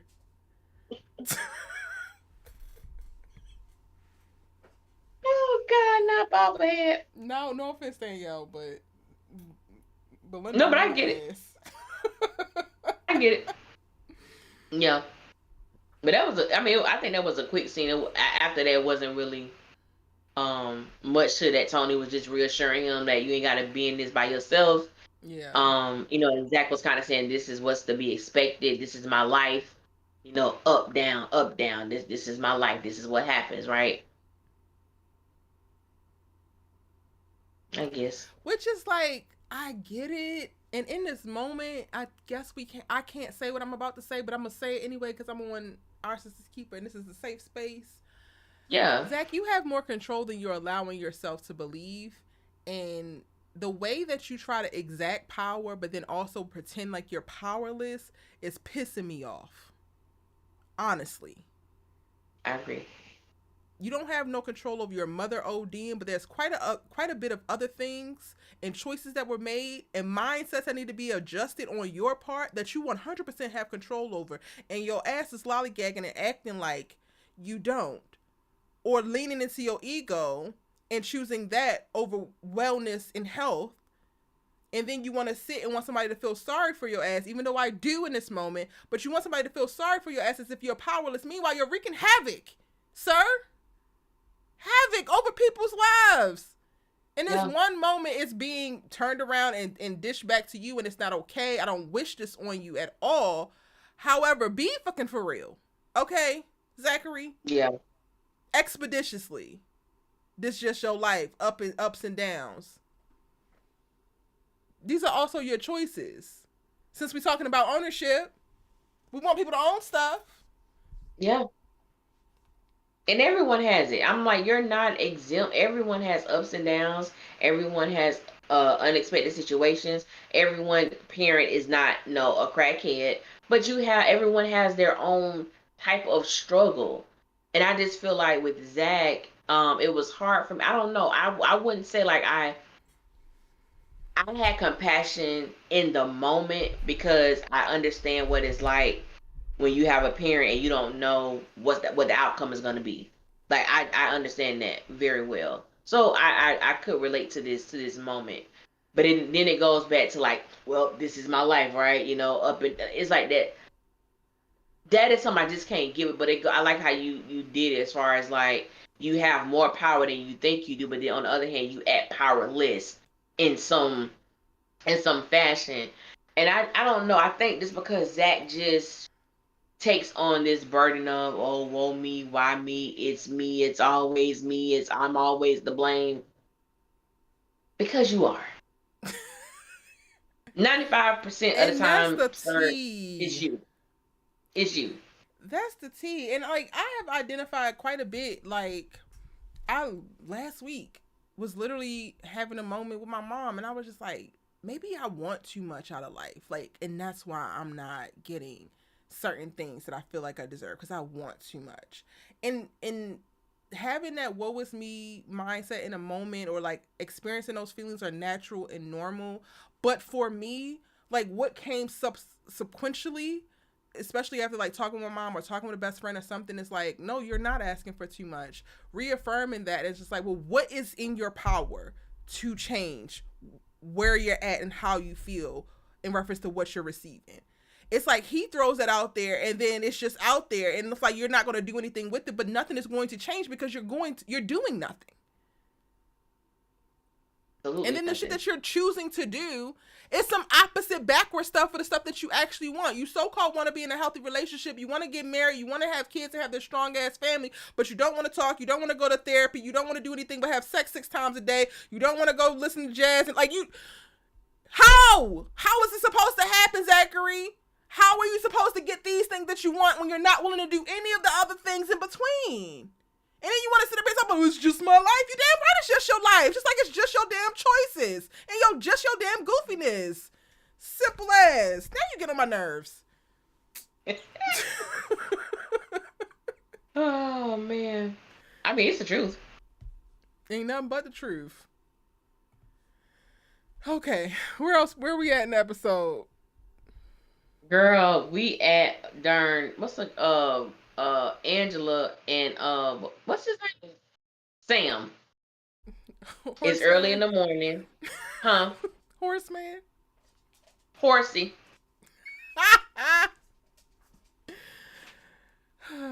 Did we skip a part in the first episode? Because Fatima saw him naked.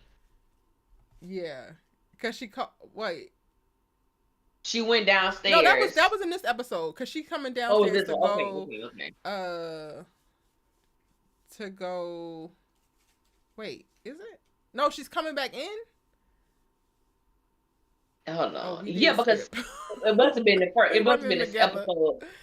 Yeah, it was episode 17 because this episode he's about to leave and she's about to go to work, but she left like super early. Yeah. In the morning. And he's trying to come over that night, and Angela trying to play coy for the boy. Girl, you know you want that man to come over. I'll call you. Girl, shut up. Mm-mm.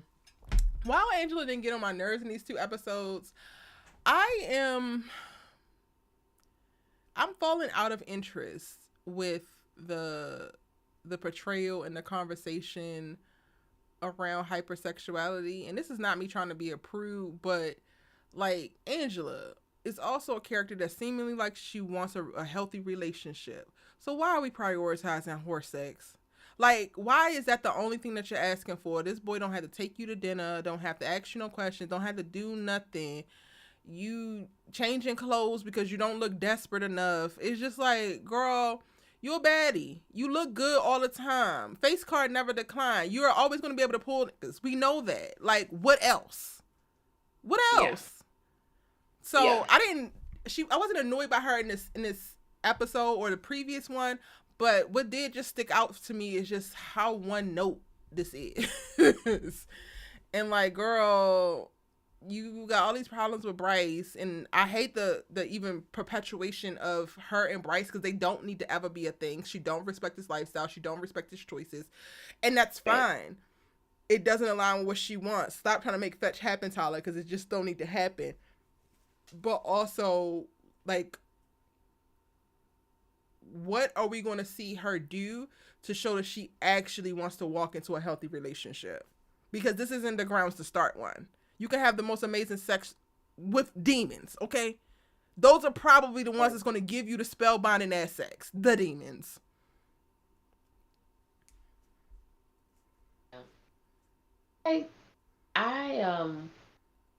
I agree. Like, you know, we're all, for those of us who have engaged in sex, we know the beautiful wonders it is. But it's like, I do understand sex is if you're an adult and you're having a healthy sexual experience, like, I get that. But it's the way that the conversation of sex is centered for me when it comes to Angela. And it's like, I don't know, because even though I think she's vibrant and she's confident, it almost makes me think that she's trying to make up for something she feel like she doesn't possess. So sex is like that gateway. And I've also noticed, I don't know if you have seen this, but or if I'm like this being too extra, I don't know. But it seems like Tyler has written, especially this season, for there to be more emphasis on her weight. Cause she'll mention, like, cause she was gonna go walking, and she asked Fatima, "Girl, why didn't you ask me?" Or if you need anything, somebody to talk to, listen, food, and then like another. I didn't pick up on it like that. It's been so many scenes, even like in a couple episodes ago, when she was like, girl, you know I can eat. I'm like, wait a minute. This was never a part of her conversation.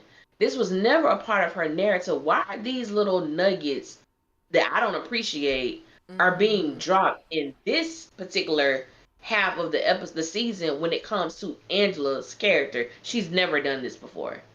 She's never made those remarks about herself. Now it's certain things about her weight, food, exercise. So is it like, are her insecurities coming out? Or Tyler, what was the purpose of this? Yeah. So it's like, I'm definitely curious as to why that's being stated now. I really am.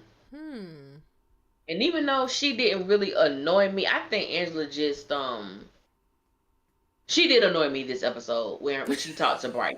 She did annoy me. I take it back. She annoyed me this episode, but we'll get into that a little later. Listen, no, we can do it now because I'm gonna probably forget. I feel like I also don't pay Angela much attention, which is probably why I didn't pick up on. Like, when she says stuff, I'm like half listening. Gotcha. So we want to go to her off. I mean, I wasn't surprised that she responded the way that she did to Bryce. I honestly, out of that whole thing, I'm more annoyed with Bryce because I feel like he has a mean streak that I don't like, and it feels like he is not in control of his emotion at various points, and it gives like set up for abuse. Like, he's responded to Zach in a very like lash out kind of way, but then he'll cower back and like, oh nobody, I don't want to ever tell you nothing. But then there's moments where he's like, and I'm just like, you a little bit too helter skelter for me. I might have to bop your ass because I don't know, like. And it felt like that while he was talking to her too. Like, I get him like feeling away because, girl, you don't own him. Y'all not in a relationship. He could do whatever the hell he wants to. But it also gives that you specifically are hooking up with this girl, this black girl. Come on, fucking Preston. This is right out of Preston's playbook. But to make Angela jealous because you've been watching her house, like, Bryce, go to hell. What are we? Go to hell, nigga. Go. Bye. I was more annoyed with Bryce. Huh? I was more annoyed with Bryce. Really? I do agree with you. I feel that Bryce is extremely emotionally unstable. I do agree with that. Because something about him just isn't. I don't know if it's the actor. I don't know if it's the decisions that he's making as he portrays Bryce. But it's giving very unstable in all of his ways. But I enjoyed the egg on Angela's face. I enjoyed Girl, it because you're not missing out on nothing. Let him take Lacey Lowe's swinging ass out. Girl, you're not missing nothing. I ain't gonna lie. I laughed my behind off when Angela said it's velour. And what she said, it's velour and short. It's velour and a mini. Pick a season. And a mini. Pick a season. Baby, I hollered. That thing was so funny. That was. And I love little moments where you get like the fullness of a character within their dialogue. Like all of it clicked. That felt very much so like an Angela thing to say. And I cackled. Yeah. She's like, oh, but look at it. She's like, it's velour in a mini. Girl, pick a season while she on a mission out that door. I loved it. It was funny. It was so funny. But baby, when she's like, don't you want to introduce us? No. You know everybody in the building, right? What I need to introduce you for? No, ma'am. Go ahead, Bryce. Walk out. And she looked like she was utterly shocked. She did. Like, oh, girl, go somewhere. Go somewhere, Angela. Because you don't care. And that like, specifically that like rubbed me like the whole experience of Bryce. When I go back and think about like whenever he's in an episode and I think about all of his scenes do absolutely nothing for me and or annoy me. So like I wound up at some total minus. So like the restaurant scene was way more annoying than his exchange with Angela. But then I guess have the deep-seated bias of like they actually don't need to be together. So why are we watching this? So all of that is also playing out. But yeah, if I had to pick who annoyed me, I would definitely say it was more Bryce.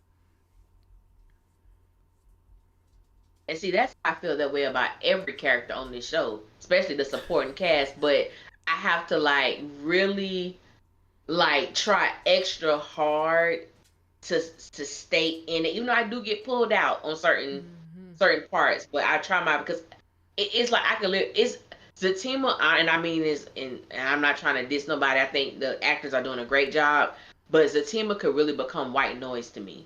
Mm-hmm. It could literally be playing, and I don't care what's happening on. You know what I'm saying? I just honestly don't care. But yeah, I was here for Bryce on this episode. But speaking of that, let's go to the restaurant. I didn't mean to say episode. I meant that scene. Oh, okay. The episode, the restaurant. I said, so Lacey can't talk? Did Lacey have one speaking moment? Extra. Okay. You gotta pay more for that. Smile. You're an animal. You take direction and you smile and walk off when need be. With your velour mini on. I mean, with your velour mini. Was right. It's the middle of damn summer in Atlanta and your ass got shoulder pads on in this goddamn velour mini. And you wore that to work? Okay. Baby, you giving Andy a run for her money with Andy her sheer ass blouses. You showing ass, Andy shows titties. So, I mean, but yeah, that scene there the restaurant. First of all, it was too long, and It then for was. It Sam, was. it was too long, and then for Sam to be his the person that was taking care of the situation with the But I card. feel like he. Okay, so he wasn't his waiter. So then maybe he was like a lead waiter or something. That's what I was thinking. Yeah, Okay, because I was just like, did you not just serve him this whole entire time? But like maybe the little waiter person who was there is like, his card declined, I don't know what to do, and then yeah. he goes That's over what to made me handle it. say. That's what made me because I thought the same thing. I was like, hi, tell me something. Hi, I'm like, hi. Wasn't he your server the whole time? I said, well, maybe. I know every restaurant is different. I said, so maybe once it declined, they had to get maybe somebody in management or someone else to take care of the situation. So I just took it as that because Tyler. So we had Right. to make up our own thing for it to make sense. But he was like, don't I know you? No. Oh, Do you okay. think Sam knows him? I don't know Because he because he was a really little was giving. snarky. He was. But he had an attitude with him. Like, no, I this time. But then again, he got to be a regular server. This okay going. Thank you, Lord. Because Sam told him, but this how I make my money. I need the table. So if this is your table, that means you serve them. If you was a waiter, you serve this table. Your table is done. You need the table again to sit more people in your section. I mean, did the time change in the Unless road? it's I the don't want to late go been a that far. shift change. Right. Yeah. So see, this what the fact that we got to do this stuff to make sense is team too damn much. But Sam really had an attitude. But to your question, I'm gonna go with yes because there was no need for him to be as you said, as snarky to Bryce as he was. It Right. made no Over a sense. bill. Over a bill that he told you someone is coming down to pay it, and you know over there because you might run. What's wrong with you? Right. You being like this? But I'm like, okay, Bryce wasn't with Zach when the whole Tony was trying to do too much and pull this whole goddamn leg out, trying to roll up on Paul. So like, when would he have seen him?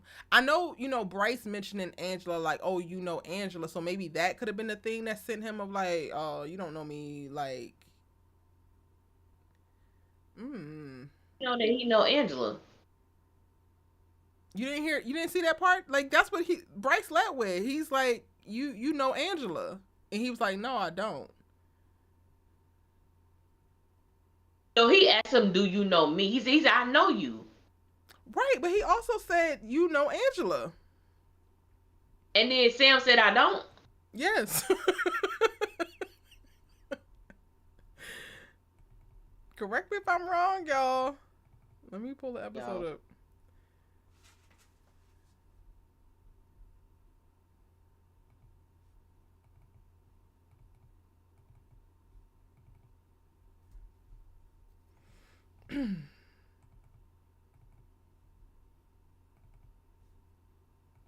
Because Sam said he didn't know him, like he didn't know who he was.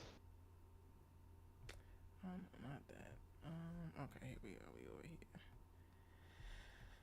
Ooh, child.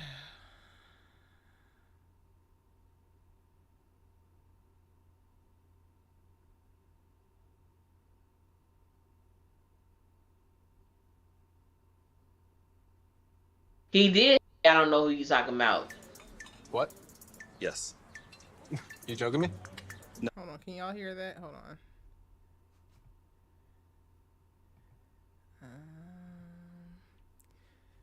Y'all, we got a little new software. I'm very excited that I can just do this so much easier now. Okay, let me just give them a call and then I'll work it out. Do you have another card? I don't know if it was before or Yeah. after this. Yeah, I do. He did, but he said, you know Angela, right? He said, I don't know who you talking about. There you go. Right. Try. But is that before? I didn't remember that part. Like, I'm Okay. sorry. I remember that part. Credit card has been. Oh, that yeah, here it is. Here it is, y'all. Oh. Hello? It's as soon as he walks I know up. you, right? He's like, I know you, right? I don't think so. Yeah. You know Angela. I don't know what you're talking about. Lying ass.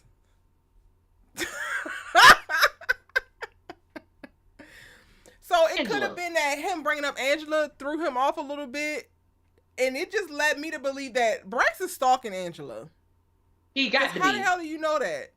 And he mentioned it before the scene. In the scene where Angela was confronting him, he's like, "You trying to judge me with the men coming in and out of your house? How you know about them?" Yeah. Because the person that, well, wait a minute. Who was the dude? That was another dude, wasn't it? The dude that Angela had sex with.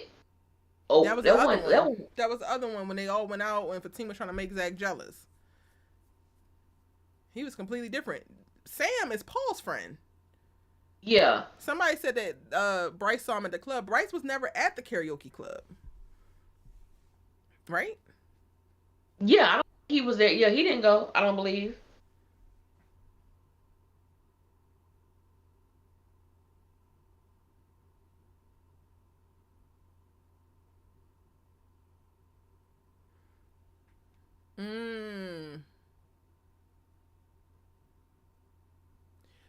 Did they ever cross paths when? No, because that was Tony and Zach. When Zach came over to talk to Fatima. Angela talked to Zach the next day. I don't think they ever crossed paths, y'all. They did. Wasn't that Sam because when they all went out, I'm trying to think, wasn't that Sam that they when he met, what's the boy name? When Fatima and Angela went to Eden. That wasn't Sam. That was a dude from Eden. I don't know what his name was, but he drove that car. Yeah, he was a little young dude. Right. Yeah, that was a completely different person. Yeah, that's a completely different person. Yeah. Because remember, Sam only came about because Fatima called Paul and was like, "Do you have somebody for my friend?" And he like, "Let me make a call." Yeah. So basically, long story short, Bryce was saying you got a revolving door. You got a revolving door. And you want to talk about me. When that chick said, I guess I'm just old-fashioned, where? Where are you old-fashioned, Angela? She's sleeping with who she's sleeping with in the moment. She focused on them. She ain't trying to kiss their business partner. But that's true. Well, who's engaged and heterosexual. With Bryce, I feel like he has gotten a pass, and I didn't like the way Fatima handled that situation either when it happened, because I'm like, this is still someone who made a pass at Zach and did an unwarranted kiss. You tried to kiss this man, and he never gave you those vibes. And the way he just brushed, like, I made a mistake. Like, okay, let's just move on. You don't get to tell me when to move on. Right. You violated me. You don't get to do that. So with Bryce, but it goes back to what I don't like them. So it's hard for me to care about what you trying to do. And I think, like I said, I think that Bryce is emotionally unstable. I think that Bryce has some issues that he needs to work through, because the more I see Bryce, the more I feel like he just wants things to be done his way. Mm-hmm. And if I feel you have the ability to make things happen, you better do it. Like, he just has like this, I can't rock with him like that. And now we're talking about Bryce.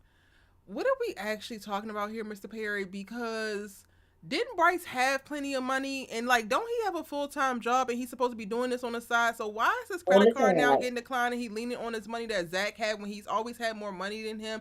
Why do they need to buy this damn building when you literally have a full-time job at a damn hedge fund? You're doing fine for yourself, and now he's acting like a crack hoe looking for the pipe, and I don't understand it. I don't. Like, I just... What?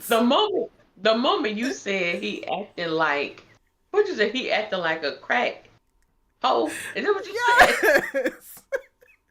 You know that old. This one popped in my head.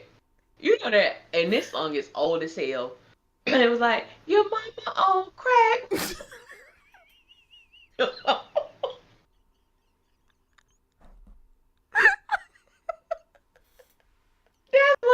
in my head when you said that. And this baby, you would say he acting like a crack hole.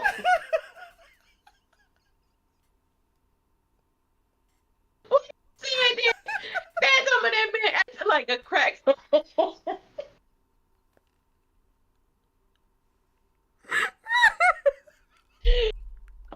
Oh my God. Oh.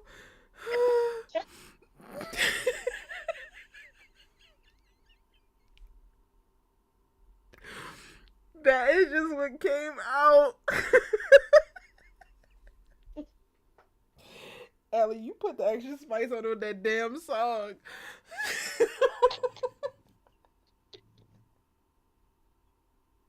Oh, I'm sorry, y'all. My stomach hurts. Oh God. Oh, child.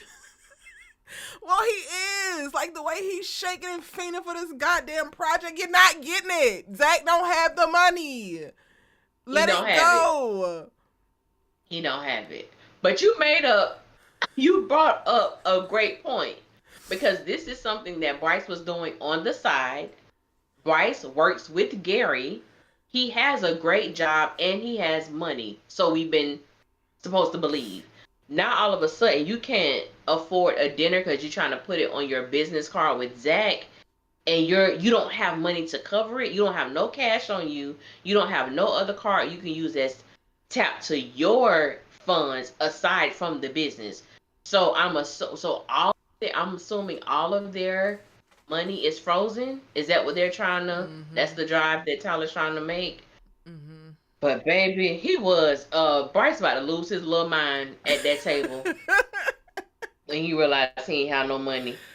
And I mentioned this in my breakdown. He was definitely giving me whiteness adjacent and model minority, because the way he was about to throw a fit like a goddamn Kevin, I said, "Oh, we can't do this." He really was. But child, I said, Lord Jesus, this money.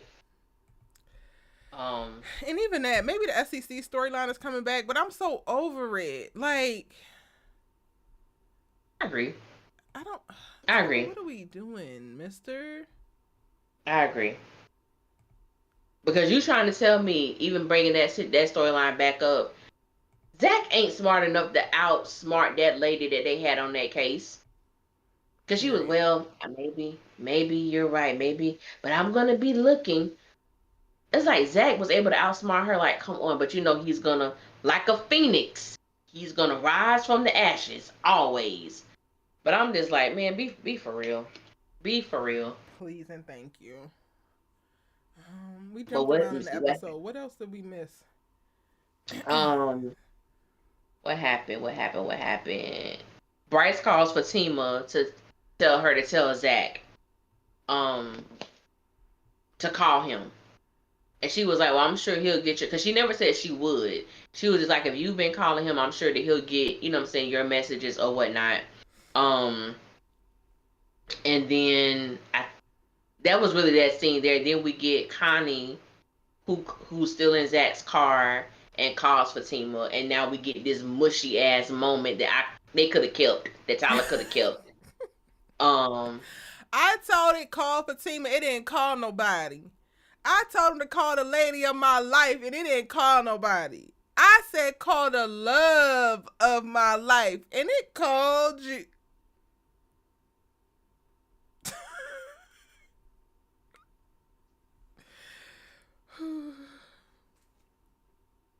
I said, really?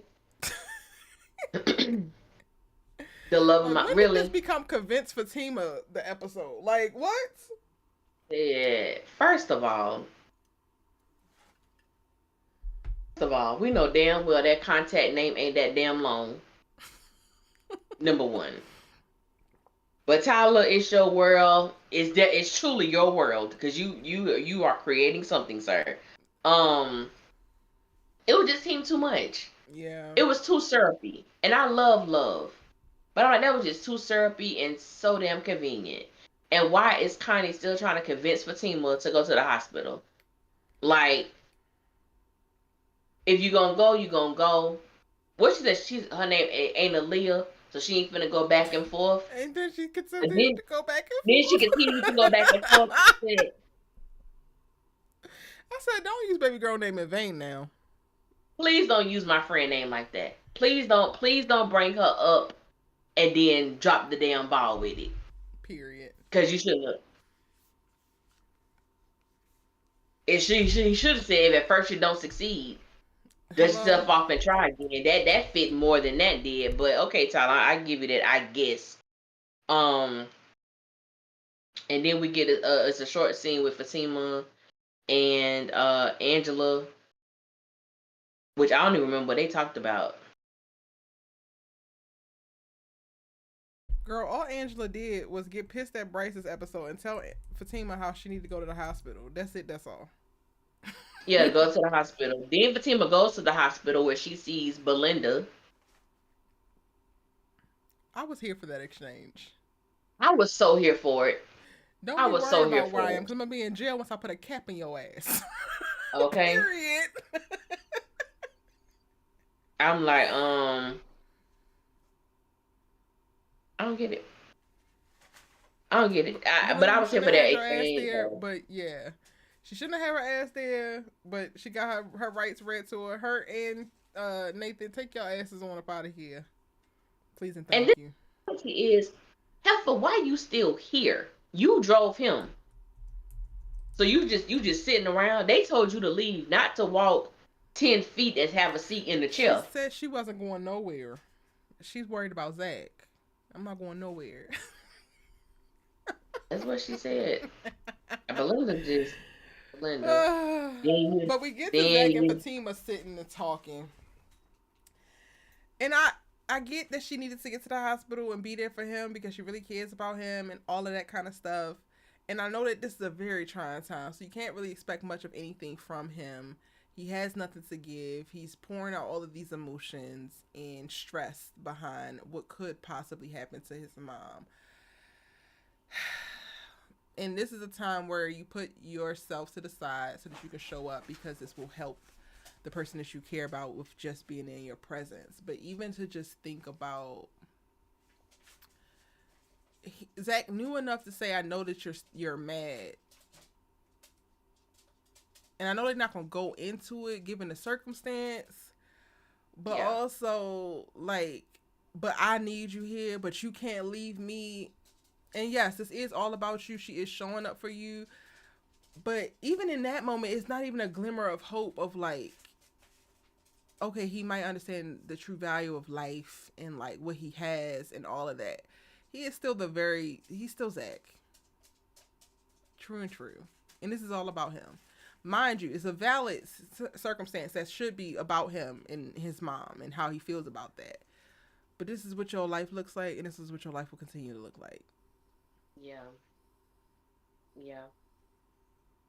I just, I couldn't even say I was disappointed, because when I was looking at how many episodes we had left in Zatima, which we only got 2 episodes left, and we know that they are in full mode together at the start of season 6 of SISTAS, I just knew there was not going to be any effort put toward them truly repairing the relationship, the things that are broken, dealing with it, acknowledging it, working through it, healing from it, and coming out better. I just knew that wasn't going to happen. Excuse me. So it's like, even though we've already seen the first half of SISTAS, I just feel like the relationship is I don't like, for what? Why y'all together? Mm-hmm. No work has been done. Nothing has been done. The little subtle changes that we did see Zach experience in SISTAS was very small. We just taking some breaths, trying to reevaluate some things. But it wasn't like a huge transformation that we saw with him. But I'm just like, it just took that for you to kiss him. Now y'all back in each, like, he back in your good graces. You know what I'm saying? So it was like, and honestly, what did I say? It sucks because it also feels like y'all are getting back together because his mom about to die. Yeah. And like, I get wanting to be there for him, but your issues are still very real. So that kiss for me was just like, all right, we don't got to do all of this. But I get Right. turning your face, and that could be rejection, and it could make it worse. So I get like how sensitive the moment is, but also like, nigga, nothing has changed. I'm just here Nothing because has this is a changed. life or death moment. And I wouldn't have kissed him. Really? Like I guess for me, my whole point is I don't want to give you false hope in this moment because your emotions are you in a very vulnerable place right now, and I don't want to mislead you with kissing you. So even if I was in a situation and he would have like turned his head to kiss me, I just would have been like, Zach, I'm here for you, as you go through this, but we're not gonna do that right now, and because it's a way that it could be said where you can't control if he feels rejected, but you can come Right. from a loving place where you're not being like, we don't have an attitude or coming from, a vile position. Yeah. But I'm like, when she kissed him, I said, oh, it's a wrap. We back on the Zatima train. We back. And I didn't like that because I feel like Fatima was disrespected, belittled. It was a very volatile situation. And it hasn't even been an apology. There hasn't even been an apology from him. So it makes me feel like something like when Tate talks, and I've always thought this, and I've said this, and you say this several times too. Zach does get rewarded for bad behavior. Yeah. He does. There is no consequence. There is no type of responsibility or accountability that he has to function in when he just downright disrespects women. He is very disrespectful to women, and he just get a tap on the hand, and until it's time for him to do it again to somebody else. Literally. And I know for me, I can't stand that. That's real. And that's where the episode ends on the doctor apologizing to Zach because we are left to assume that his mom actually passes in their care, which I don't believe she does. Okay. You think she passed? I don't know, but you remember? I think I asked you this. I don't think I did it online. I think I did it through a message on Instagram. When there was when this was on Sisters, but it was on the preview, but on the show they took it out. When Zach was telling Fatima he had never lost somebody that close to him, not even his mother. And it was said on the preview, but when we got to that scene, it wasn't there. He didn't say that. It was edited out. And I was like, and I think I messaged you, and I was like, is that mom supposed to die? And you were like, girl, I don't know. Because I'm like, why would they say that on the preview? Right. But that's part of the If, reason why I feel like she doesn't, because I do remember that being something that Zach said. yeah.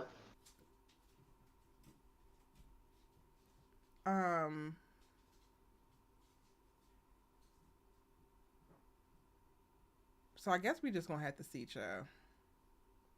There is a scene where he actually goes into her room. I don't remember. I don't know if the machines was on or nothing like that because it was like one of them scenes. I don't think we heard him speak. I don't think there was any Right. audio to it. So I hope she In the does it because, trailer. excuse me, huh? Yeah, it wasn't. That's in Yeah, the trailer. in the trailer.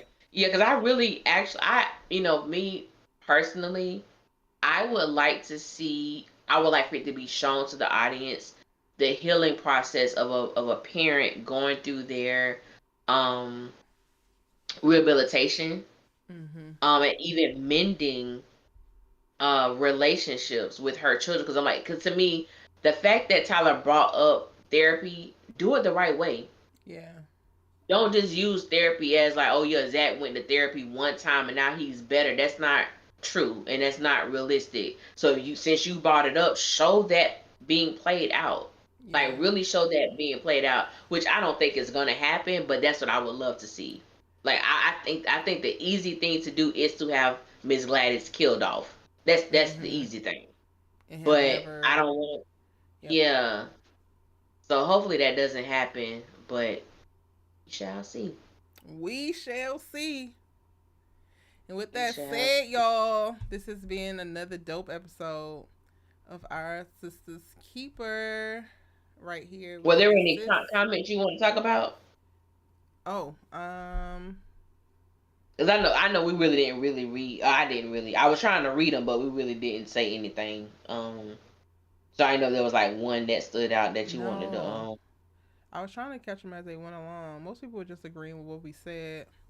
Oh, okay. Why is Bryce using a company car for personal use? Points were made. That's a good point. B. Patterson says, I believe he is stalking Angela. He got to be.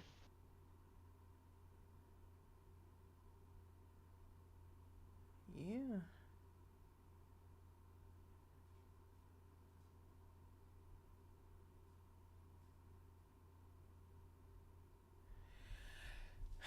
If you have additional comments, drop them in the comment section down below. Allie is going to have her breakdowns up. Are they up already?